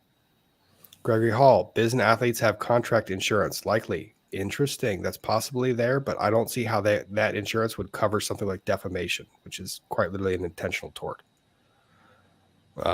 Gamer Gambit had a very similar false charge 8 years ago, won every claim. My ex poisoned my baby before custody transferred. I'm very sorry about that one. I was guilty until proven innocent with no evidence. It is time to change that. It has long been time to change those types of things. So the legal system should be open to everybody, and it should be fair to everybody. Victims of all ages, sexes, orientations, all of the above. I've seen a large number of domestic violence complaints where the guy is arrested, and yet when you look at the injuries, it looks like he was probably, and including situations where it's like the dispute started when she confronted him about, she thought he was cheating, and then they get into a dispute and he ends up stabbed 3 times and she has a bruised wrist from where he took the knife away, and he's in custody and she's at the house. Like, that sort of stuff just makes me angry. Yeah. It can be really crazy. Yeah, it makes me very sad too, especially someone that practices in this field. It's not fun to run into those cases. Psych, what is Peter's page? It is The Lawyer You Know. I will link everyone in the description. If I can't do it in this very moment, it's because I'm trying to manage like 4 things at once and I'm not good at multitasking, but I will do it. I have done it every time. So keep an eye out for the video. Link will be there. Go follow him.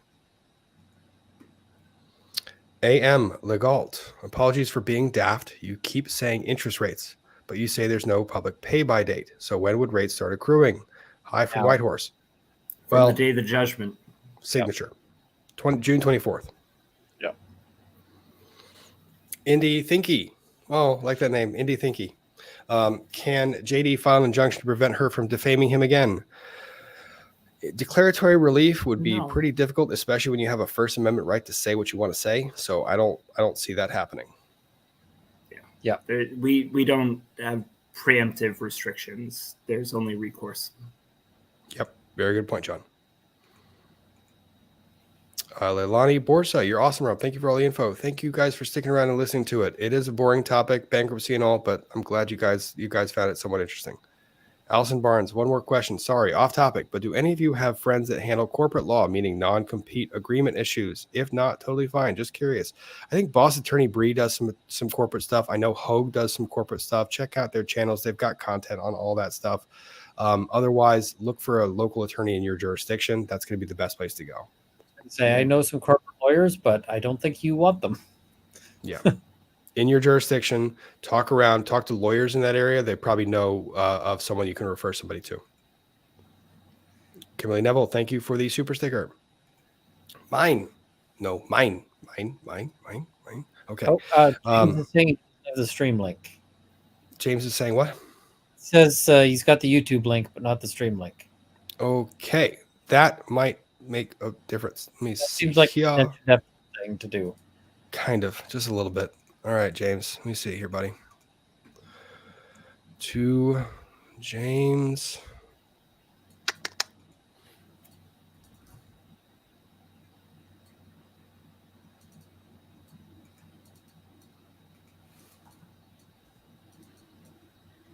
All right, James, see your DM, buddy. All right, mine. Generally, insurance company sells umbrella policies, which include coverage for defamation. It's in addition to separate from the homeowner policy.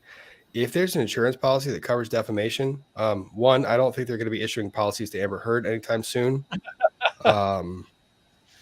And two, I'd be very curious to see that litigation because that's going to be kind of interesting to see them. That's an interesting statement to me because generally there is an exclusion in almost every insurance policy for intentional actions. Yeah. And look, another night owl. James is here. Hey, James, how's it going? Hey, everybody. Sorry, I know you're trying to get through these super chats, but I had people blowing me up on Twitter. Like, I don't know. They said Emily was in the chat, and then they said to jump in. So I just wanted to say hi.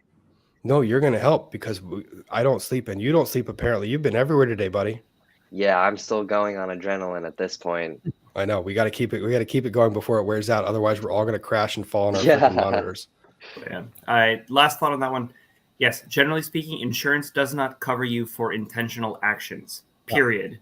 Check your policy and get a lawyer, but insurance companies don't cover intentional torts. This is also why the proposals you'll often hear about, we need to make gun owners get insurance are kind of dumb, because most of the problems are, intentional actions, which of course aren't going to be covered by anything.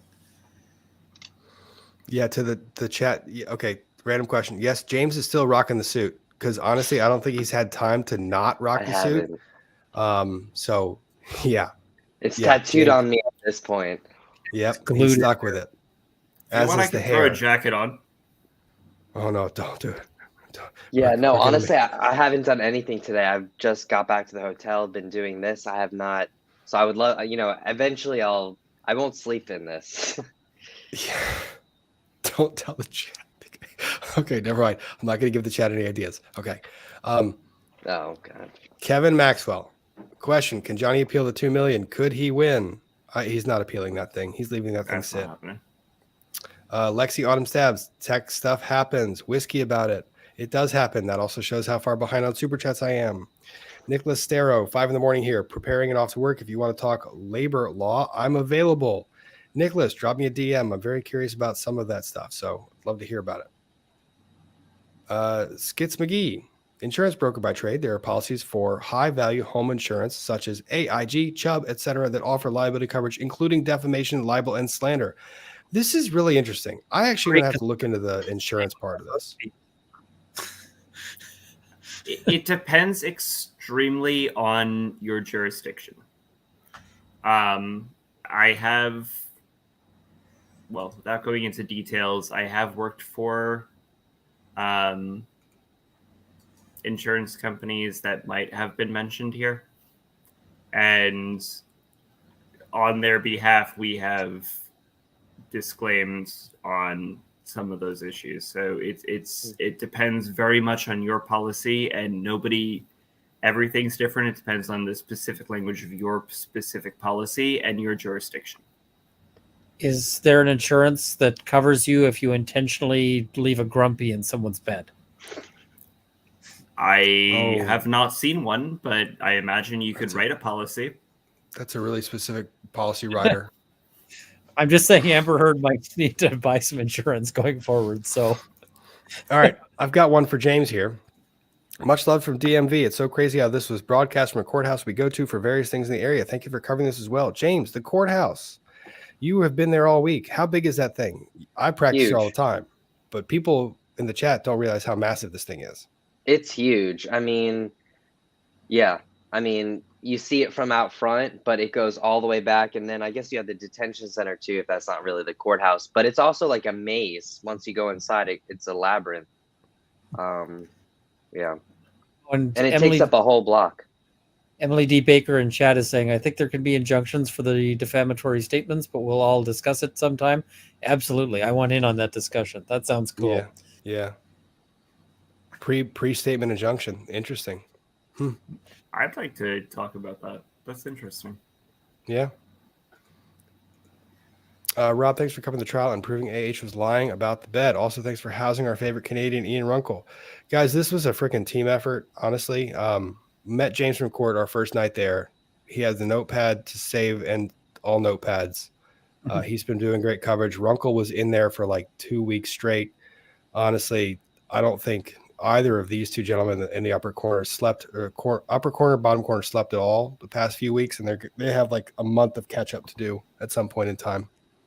My body is still doing this thing where I go to bed and then I get like 4 hours of sleep and it goes, wake up, the line is going to move. You gotta be awake so that you can get into court.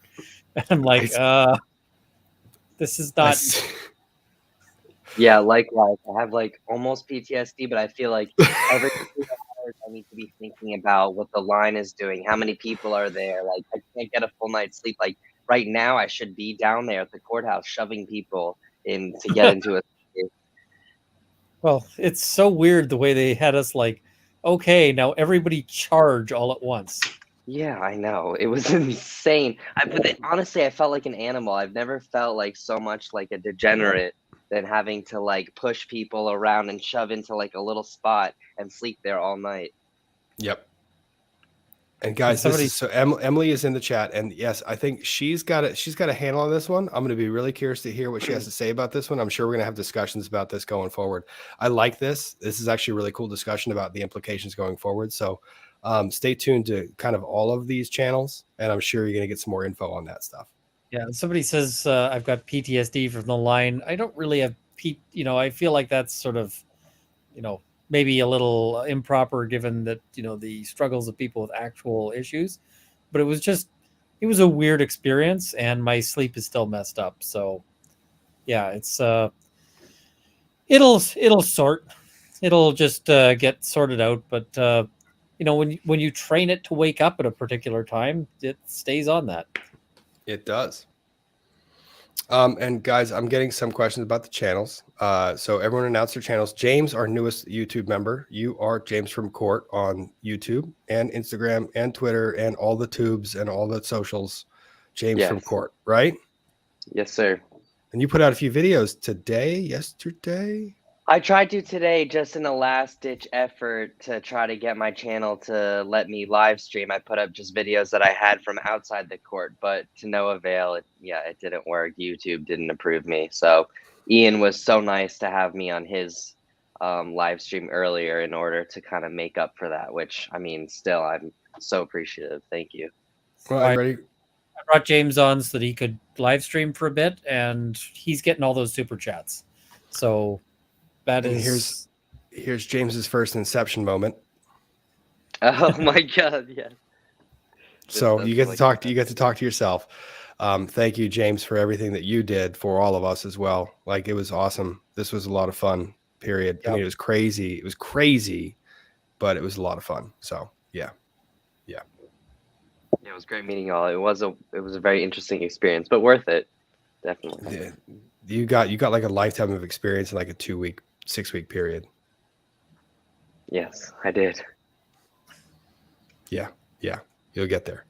Oh, and I see in the chat Emily's over 600K apparently. Oh, nice. That's awesome. Congrats. That is freaking awesome. I know that she had more than 500 live concurrent today. That's crazy. Wow. I remember when she hit like 200, when she was at like 100, just like, that's so cool. Yep. That's freaking awesome. And it's awesome for everybody else because it's like it's a banner head. It's any one of these guys that does really well. Honestly, that's one of the coolest things about all these YouTube channels is there's no real competition. We jump on each other's channels all the time, and it's everybody feeding each other all this info back and forth. It's a lot of fun. So Emily succeeding is huge for all of us. Yeah, somebody local asked me, how do you feel about, all these? They said, why do you appear on the channels of your competitors on lunch? And I'm like, but they're not my competitors. They're actually my biggest friends and boost to my channel. Like, when Emily's chat gets out and she's like, go see Runkle, he's streamed, that's huge for me. So there isn't competition. This is kind of, we're all climbing up the same ladder and helping each other out. It's great. Symbiotic. Yep. Hey, Ian, can you send me James's YouTube link? I know he doesn't have. Yeah, he doesn't have the pretty links yet, but I can think I have it up. I think Ian probably has it. He probably has it copied and pasted from his earlier stream. So while that one's there, John, can you handle that super chat on the? I mean, sure. Obviously, almost every insurance policy has a rider that's going to exclude specific intentional acts. But yeah, if I have seen policies with umbrellas that might cover unintentional. And again, I think that it comes down to duty to defend versus duty to indemnify. So maybe they'll defend you for the claim, but they're not going to pay out the award. And I don't know what unintentional defamation is, if I'm being totally honest with you.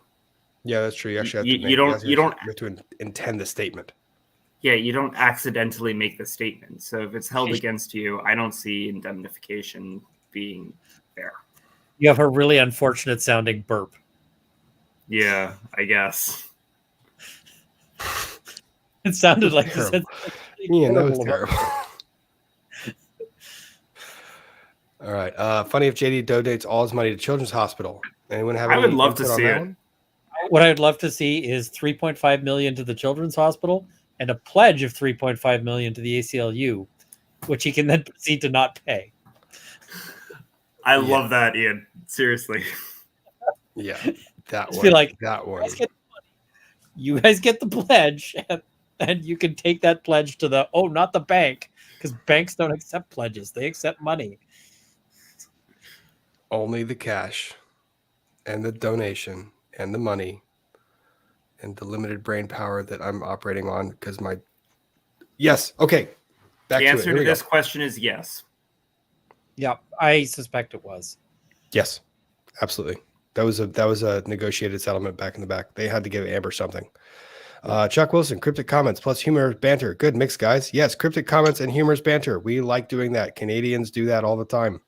Seeing in the chat a really good suggestion, which is that he could donate it to either domestic violence groups or specifically men's domestic violence groups, because there are a group there that are trying to set up shelters and they are chronically underfunded. Deeply underfunded. Very much so.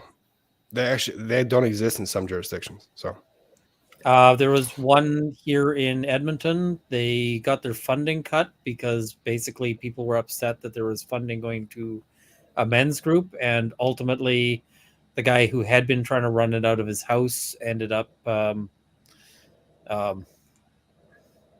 what's the YouTube friendly way of putting this? Not continuing to exist intentionally. We'll go with that.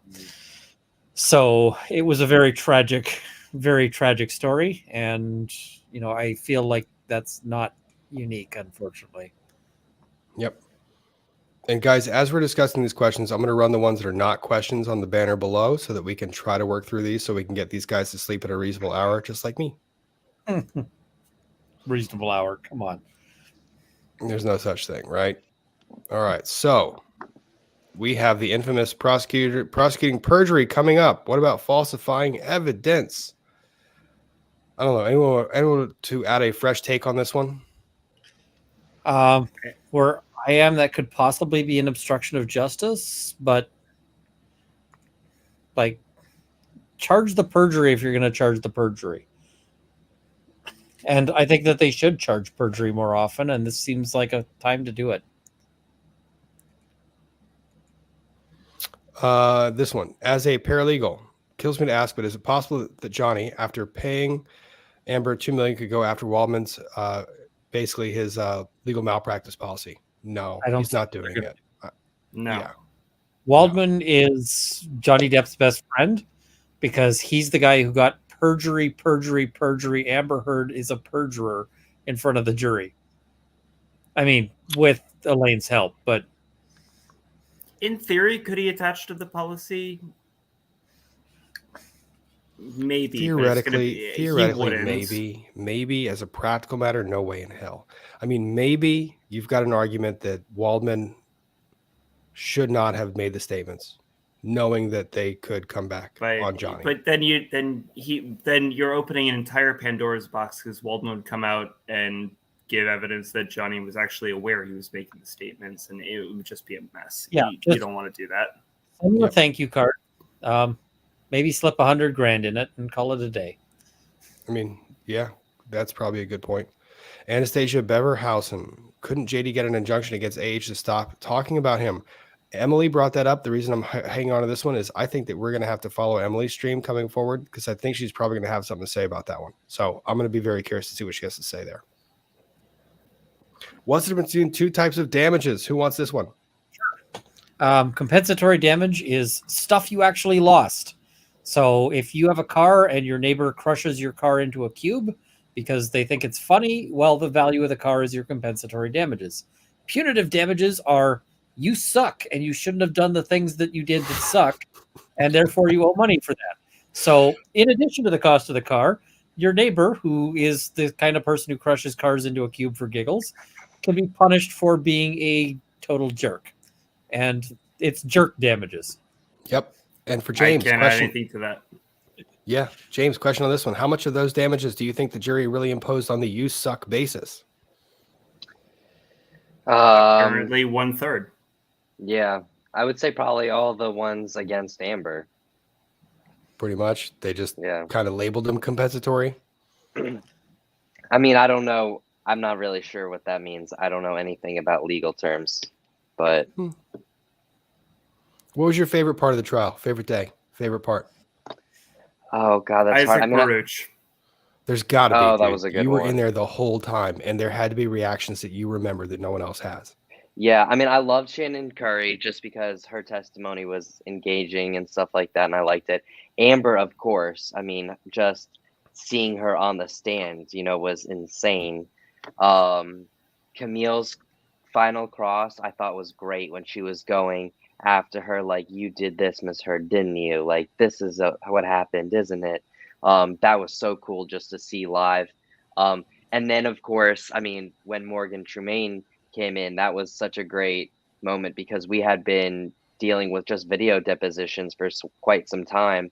And then he came in, it was like a breath of fresh air. He came and he sat and he just like tore down Amber's testimony. Like, you know what I mean? Just like basically like called her a liar. Like, it was so good. And then the 15 minutes of fame comment and then his like response to that, that was gold. So, What about Alejandro? Were you in there for Alejandro? which one was Alejandro? I'm Driving sorry. the car and vaping while he was driving. No, I wasn't in there for Oh. that. No, I know.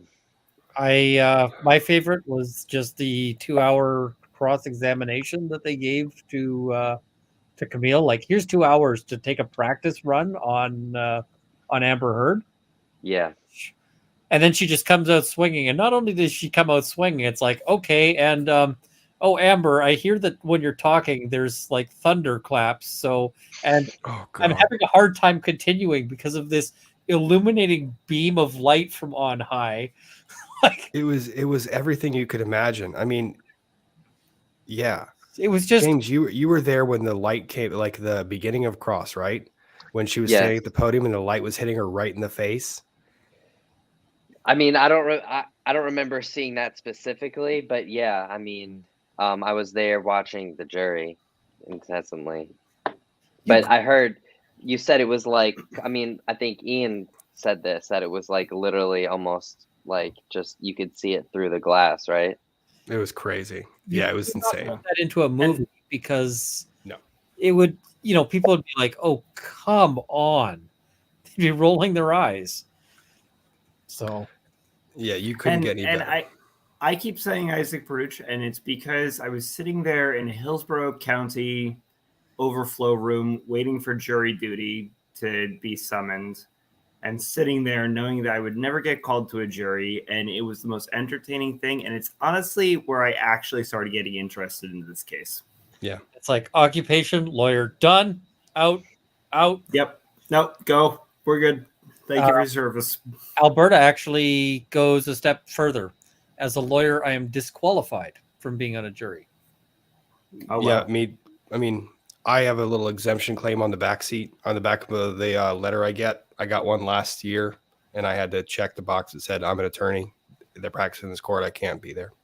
Yeah. Made me sad because I actually want to be on a jury. That'd be fun. I would love to. It'd be fun, but I've been called for jury duty 3 times, and I've been dismissed every time. Here's Yeah, the James. other thing. So Canada has this really weird rule. So if you've called like 100 people for jury duty and you're trying to pick 12, and let's say you exhaust the array, the question is, what do you do at that point? The rule in Canada is that you send the sheriffs out onto the street to grab people. Oh my God. What? Awesome. I my actually God. love that idea. It's literally you. Come on. I hate that idea, but I kind of love it.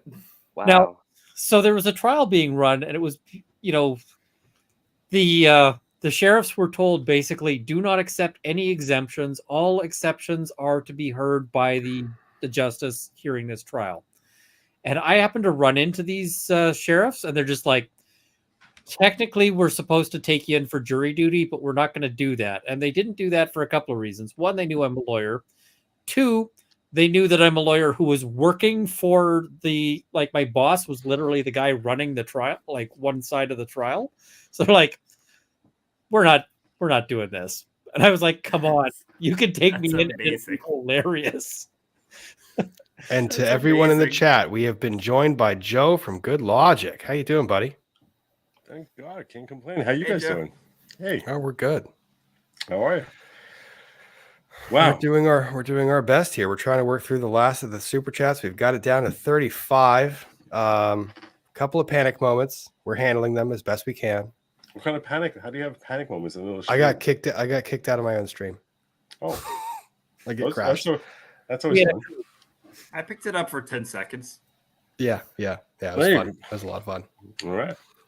So, Joe, what's your opinion on can the appeal come back if the $2 million were not awarded correctly? The judge did everything to prevent JD from appealing. The rulings were in Amber Heard's favor. So the $2 million judgment, is that appeal going anywhere if it's appealed? Well, I mean, we have to sort of first discuss on what basis it would be appealed. I mean,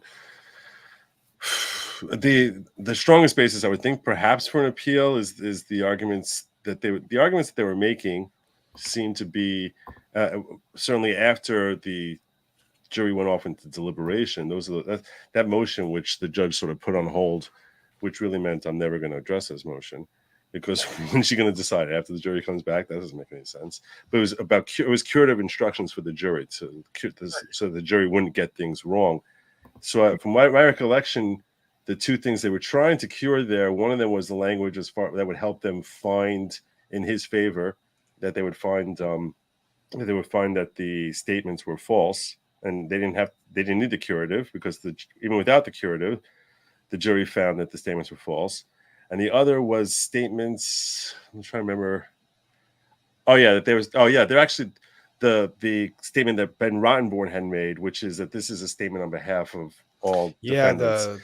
The public policy. You need the public policy, which that really was an inappropriate statement that Ben Rottenborn made. For those of you who are unfamiliar with what Ben Chu was raising there, when a jury is sent off to deliberate, the only considerations that are supposed to be in their whole calculus of figuring out who do we give a judgment to here is just these two parties here. You got Johnny and Amber and the impact that's having on them based on the facts and law of this case, and anything else that's happening in the world is extraneous and not supposed to be part of the whole calculus. Well, when Ben Rottenborn gets up in closing arguments and he makes a statement to the effect of, that Johnny's request here that Amber, that he should get relief against Amber is a statement not just against Amber, but against all domestic violence victims. Yeah, that's making a social policy argument saying you have to find for us, otherwise men or women who are victims across the world are all going to suffer unless you find in our favor. That is a totally inappropriate thing for an attorney to try and lace into the calculus of what they should be thinking about when they go back into deliberations. And that's something. It's one of those golden rule violations. Basically. It really is, which is appealable. Could it win? Look, appeals are for losers, meaning no one who wins ever appeals, because why are you appealing? You won. So, and also the reason that's why there's a phrase appeals are for losers. And also because when you appeal 95 times out of 100, you're going to lose. Appeals tend to succeed very rarely. So in this situation where Johnny really was the ultimate winner, in that he got $8 million instead of getting $10 million, then the $2 million he's never paying out of pocket. That's just offsetting from what he's able to collect from Amber. I'd be shocked if he if he appeals. I think it would be kind of ridiculous. If he came to me and said, "Hey, I want to appeal this," I would tell him. I would have a long talk with him for like 45 minutes to an hour, telling him why he's an idiot and that you won. Why reopen this? There's no reason to reopen the wound, and so I would advise him against it. If he would ignore that advice and move forward, I can't imagine that he even wants to. I think that I don't think he does enough either. For him. I don't think he does either. But from a technical perspective, like let's say that wasn't his nature, and he really was this crazy aggressive person, that's potentially a decent basis to raise it. I doubt it would be successful though long term. These things never work. So yeah. Well, the question is, what is her basis? Because I can't think of anything specifically.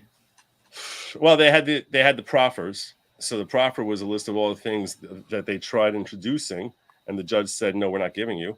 So, anytime that they tried introducing evidence or testimony and the judge ruled against them, so they reserve those for appeal. So potentially, any of Yeah, but do you those, think there's any a and all of shot those, any of them hit abuse of discretion? Because that's your standard there.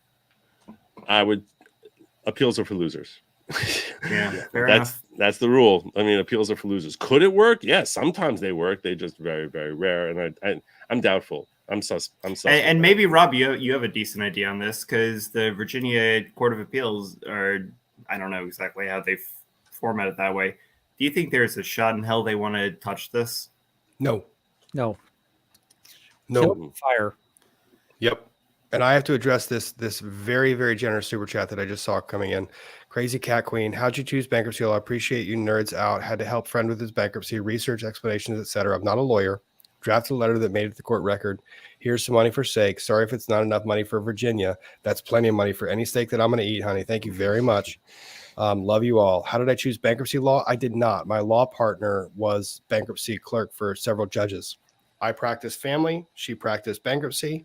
We our brains thought differently. So when I would say something, she would question it always. When she would say something, I would question always. It made for really great arguments. So she taught me bankruptcy law. I taught her family law. So that's how I ended up becoming a bankruptcy lawyer. That is an awesome story. And that's also very true, I think, for most civil attorneys, is you kind of, wherever you find yourself in the firm or wherever you find kind of your first or second job, that you start building expertise and you just run with it. Yep. And here's one that we can all answer. In the weeds, I made that claim a little bit ago. How many of us have worked in food service? Raise your hands. I have not. I have not. Oh, I did work carpentry. I said that before. That's true. You get points for that one. Food service. Not food service, but I've had some other unpleasant jobs. So the question here, how can you explain the decision to have an associate? I'm assuming they're talking about Camille Vasquez. Question Amber and not a partner. Also, how long till you think she made her partner? She's a partner tomorrow. Period. If not today. Just they're gonna have to formalize things. Like, she's gonna be partner. That is, yeah. And if she's not partner, she's gonna be partner somewhere else. Yeah. Yeah. And the thoughts on choosing her to do the cross? I think if you were Ben Chu, and you knew that you had that potential in your bullpen. Oh God, yeah. Oh, yeah. But I also think she must have been partner track for quite a while at that point anyway, where they had that sort of faith in her.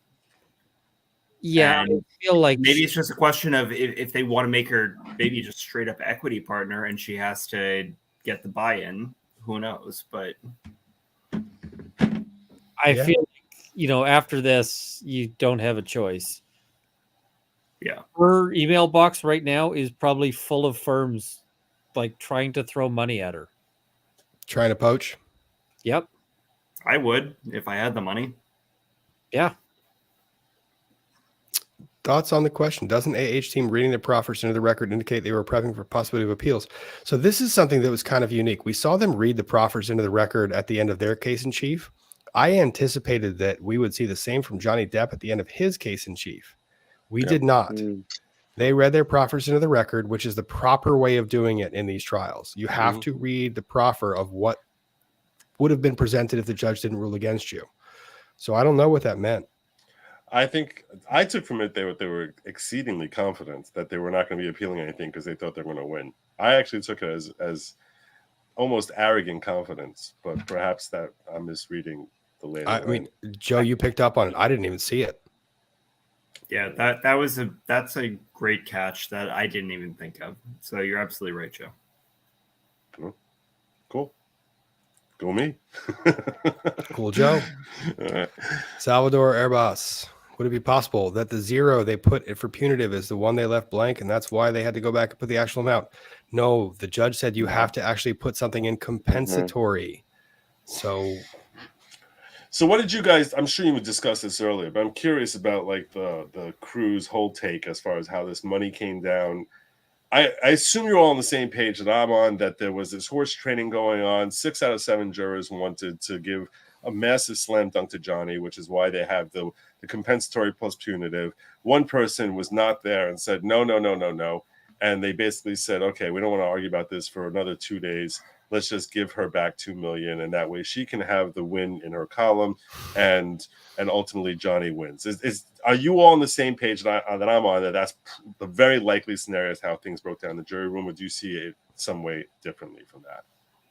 I mean, yeah, I saw James nodding pretty confidently. Yes, I think he's got a pretty good measure on it. I was kind of that way too.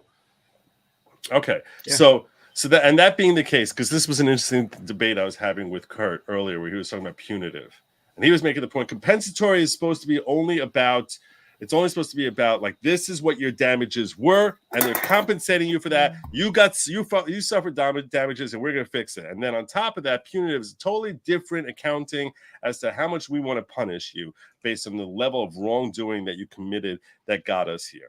And that's how we have to look at the jury thing. And he was saying, because of this, we should never talk to the jury about what maximum caps are on punitive, because that's going to just start sculpting them. If we tell them that they can only give $350 in punitive, they're going to play around on the numbers and compensatory in order to make it more punitive. And that's why we should never tell juries about that. And I said to him, I don't know what the hell you're talking about. That's what I said. Because at the end of the day, they wanted to give him $15 million. Right? It said 10 for compensatory, 5 for punitive. There's no way you can tell me that this jury sat down, hashed out the numbers, went through the evidence, and said, yeah, we calculate that exactly the right amount of compensatory for Johnny is $10 million. And that we would just want to tack on an extra $5 million to punish her. And the reason you cannot tell me that is because there was zero evidence that Johnny's team put up there to say this is where we lost $10 million. If they had come up with a number like 22.5, and they'd say, okay, they believed him on the whole Pirates of the Caribbean, didn't believe him on the rest of his claims of damages, and that's how they came up with 22.5. But 10 is a nice round number, very even number, but nothing that Johnny ever suggested was actual damages were. And that's what compensatory is supposed to be. So really, it's just they figured, okay, look, these are big, rich people. This is a nice big number. It sends a message. The punitive sends a message. It's not actually designed to compensate. I mean, am I alone in this? You guys seem like you're spacing on me a little bit. I don't know if maybe you're tired. No, you've been here 3 hours. Not spacing. You're Thinking. thinking. I mean, I've got my opinion on this one is that I like the limitations put in. So do you know the OXO case? No. The West Virginia case that actually kind of resulted in these punitive damage statutory constructions? No, please enlighten me. It was a case out of West Virginia, and it was such an egregious case. I can't remember if it was a coal miner case or what, but essentially the jury came back and said, we're going to award you $19,000 in compensatory and $10 million in punitive. Mm-hmm. And it got appealed to the Supreme Court. The Supreme Court basically said, look, there was no structure in place, and we're not going to disrupt the jury verdict because the court did not have a statutory structure that told them what they could or could not do for punitive damages. Well, every single state after that opinion came down said, no, we can't do runaway juries. We have to actually constrain them to something that's rational and reasonable. We're not going to use the justice system as a bludgeon to go and beat people down. Okay. So they implemented a bunch of these statutes to kind of control how high they would allow punitives to go. Mm-hmm. When was this OXO case? Do you remember? 60s. Okay. No, 80s, late 80s. Okay. So that's the basis of why. So I understand why they're there. I get that. But once they're there, the question is, should we tell a jury about the existence of them or not? That, hey, no matter what you offer, if you say 100 million, we have a cap at 350. You say 5 million, we have a cap at 350. Wow. That's what the number is going to be. So just say 350 or say something less than that because you're wasting your time. Do you think it makes sense to hide that information from them? And then after, yes, I think it does, because the purpose of compensatory damages is to demonstrate opprobrium, for lack of a better term.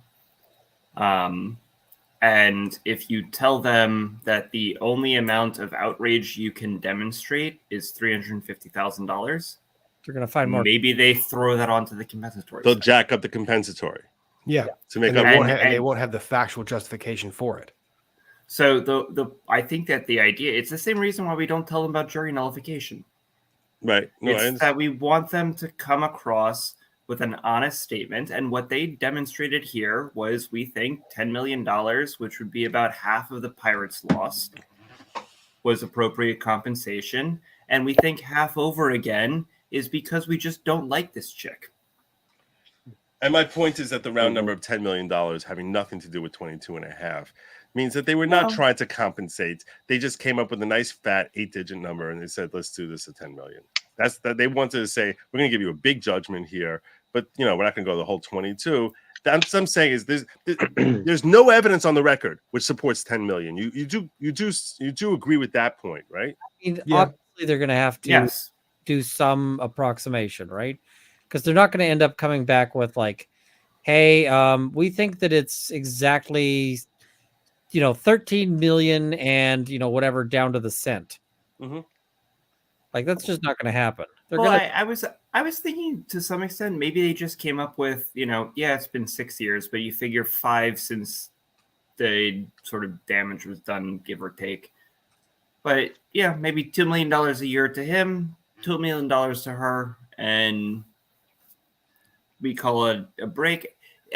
There are so many different ways you can try to slice that up to try and justify it, but I agree with you. I think it was just, we want an 8-figure number, and that other 5 million, though, I genuinely think was just a statement of outrage. Oh, I agree with you on that. I agree with you for sure. And they should be allowed to do that, and then not necessarily know that it's going to be reduced back down to a statutory maximum.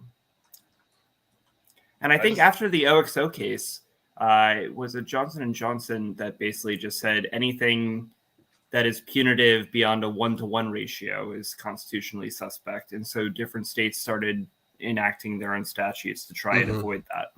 Which to me, by the way, that would make a lot more sense. If you made it a 1-to-1 ratio, Virginia's statute here limiting at 350, I find particularly galling. Because it was written in 92 when OXO was. That one's kind of brutal. Or 87. It's an older statute. It's a very small amount of punitive damages, especially in the context of suing for $50 or $100 million. And punitive damages 350. It's a joke. Well, imagine a class action that went through, and the only punitives that you can put against somebody is 350. That's a little weird to me, but that's what the legislature has. Right. No, all right. ADHD back on the rails. Okay. Does it matter from where the money comes from? Perhaps a benefactor. No, money is money. If it comes to Johnny Depp on the benefit of Amber Heard, doesn't matter from whom it comes, right? Google fungible. Supposedly she started GoFundMe. Oh, did she seriously do that? Oh, did she actually? That's what someone on my stream was telling me. Yeah. Oh my God. It's called Elon Musk. That's pretty good. All right, someone handle this. I'm gonna try and find the GoFundMe. I've tried asking this before. How can Amber Heard file an appeal? Will it also have a jury? No, appeals don't have a jury. It just goes to appellate court. Does it affect the verdict for JD? Well, if she wins on the appeal, it could. How does she have grounds to appeal when evidence was stacked against her? I don't understand appeals. So I'll just walk you through in general. Appeals are never about what the jury decided. It's always about what the court has decided. So you have to try and one of the things law students are taught in their first year is to understand the difference between questions of fact and questions of law. So questions of fact are like, was this statement false? You decide that you listen to the facts and decide, was this a true statement? Was this a false statement? That's a question of fact. A question of law is what elements here are we going to consider? What type of wording will we give to the jury? What type of, is this something that is an admissible piece of evidence? That sort of thing, or is it inadmissible? That sort of thing falls into a question of law. I gave you some crappy examples there to distinguish. Honestly, there probably are 1,000 ways to distinguish better. But when you're talking about issues that are qualified as issues of law, that must be decided by a judge, cannot be decided by the jury. So those are the two different lines there. So anything that the jury has the domain over, the power over, you have no basis to appeal. So when they're deciding and they come to the decision here, all the decisions they made are considered questions of fact, and none of that is appealable. The only thing you can file an appeal about is, we made an application to the court. We said, hey, we want to submit this evidence. The judge said, no, I'm not allowing it because it's hearsay. We said, but it should be exception to hearsay because of X, Y, Z. Judge said, still no, I'm not allowing it. So now the question is, we want to argue to the appellate court, the higher level court, no juries, no nothing, a higher level court, say the judge was wrong on the law. And not only was the judge wrong on the law that this should have been admitted, but if the judge had gotten it right, there's a reasonable basis to say that the jury would have looked at this evidence and everything would have been decided completely different, and we would have won and the other side would have lost. So that's basically when you're filing an appeal. You need to establish basically two things: that the judge was wrong as a matter of law, and also that it was significantly material, that it could have, there's a reasonable expectation it could have materially impacted the findings of the jury. That if they had that key piece, they had this medical record from someone, from a doctor showing that she had a sinus infection, whatever it is, that would have that could have reasonably changed their minds. In that case, you start walking into territories where the verdict is overturned. That's a very high yardstick to reach. First, you need to establish that the judge was wrong, which usually they have wide discretion on being right or wrong. So you got to say, not only was she wrong, but it was a terrible call. No reasonable judge could have reached that call. And then if you reach that, then you have to say, not only no judge would have reached that call, but then this call was so impactful on the jury that it could have changed their minds. Then you start getting into a whole thing as far as whether it would impact the judgment that was rendered. But because of these two very high hurdles, it's very, very unusual for a decision from the jury to be actually end up overturned, certainly in a civil case. So that's so she has a right to appeal. Anything you lost on, you can appeal, but whether it's expensive, and they very rarely win. And that's basically the outline right there. Well done, Joe. Thank you. What about obvious perjury she committed? Can't wait to see woodworking vids. Woodworking is coming. Perjury, we've talked about it, ain't happening. I know people are pissed about it. I know you want to see perjury charges brought. Look at the UK and Australia. That's your best bet for finding that kind of meat. And I mean, I do, but I know I'm not going to get satisfied on that. Go for perjury. Do it now. I mean, if you can.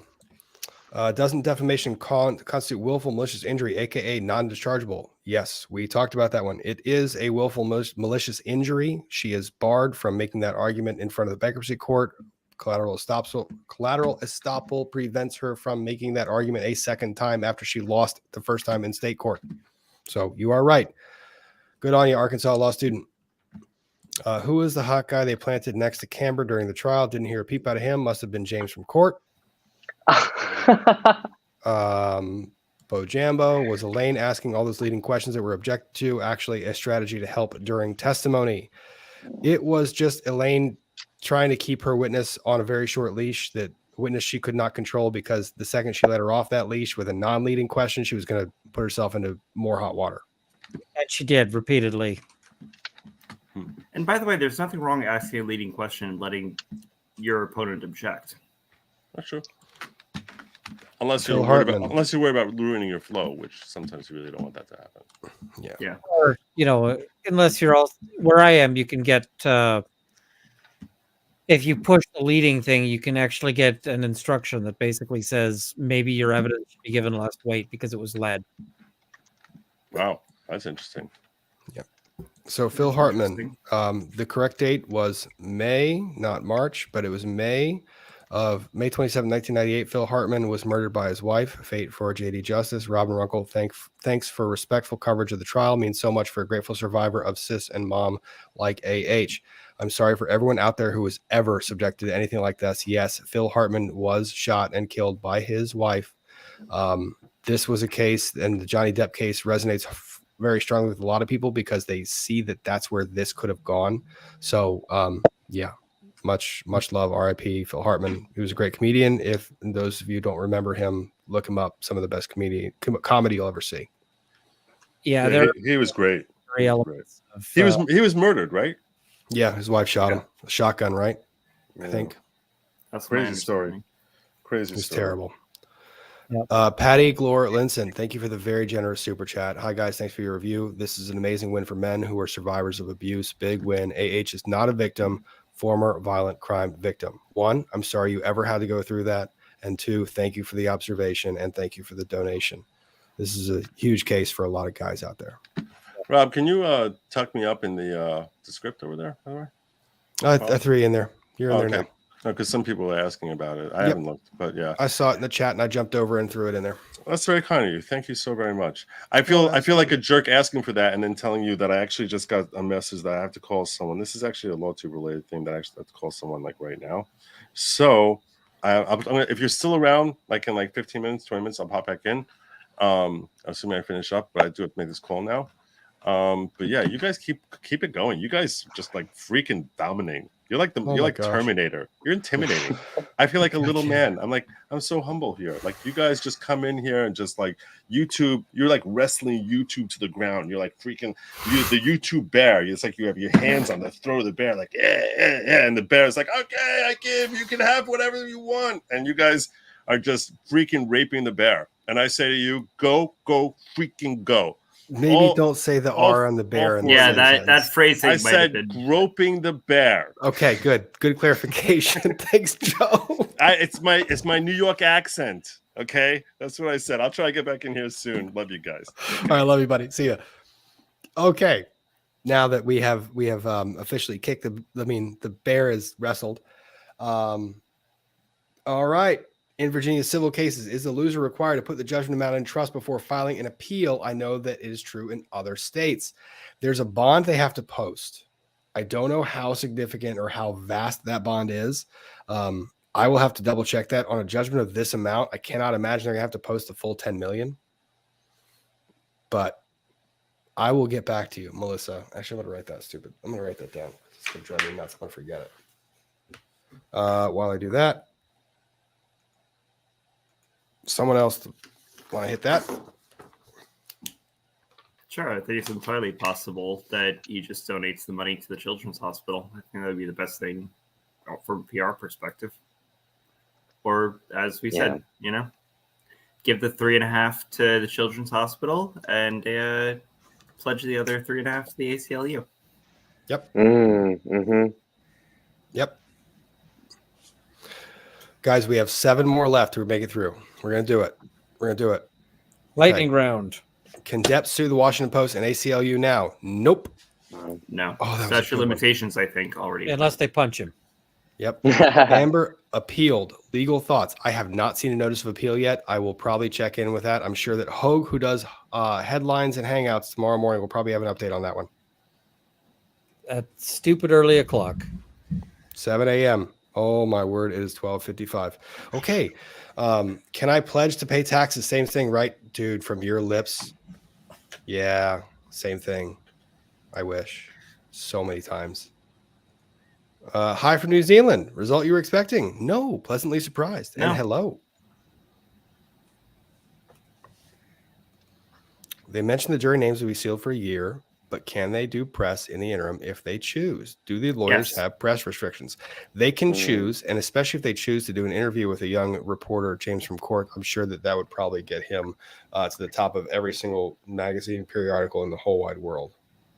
I tried to get them after too. I was like gonna go, but I do think they actually went into a different. Well, after the trial, you can go and say, "Hey," right? I mean, you're allowed to talk to them. And say, Absolutely. if you want to. Yeah, you can go talk to them. You just can't like get their names or expose their names. No, yeah, I would have, and I was gonna say even off the record, anonymously, I would talk to them. But I was just gonna say here's my card. I'd love to get your thoughts about but I couldn't find them. I mean, if juror number 7 contacts you, he was my 4-person pick, and he ended up being 4-person. Yep. That was our choice for 4-person. Yep. I did not see that at all. Y'all are good. Y'all are good with that.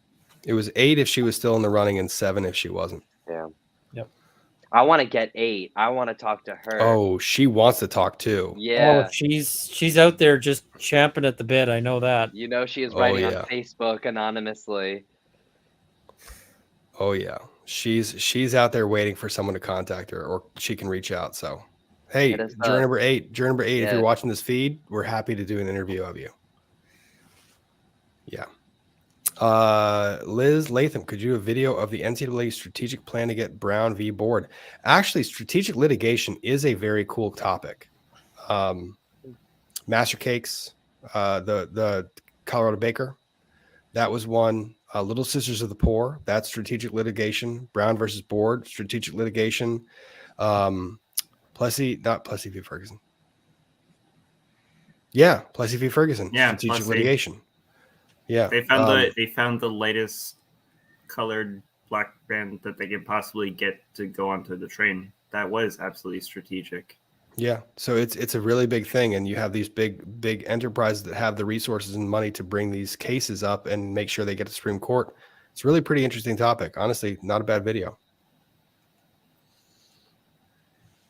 Missy Mountain, does the verdict prevent her from making future statements regarding JD directly or indirectly? Can she defame him again in hatred? Breach of court order. Emily Baker is the person we're going to follow for that.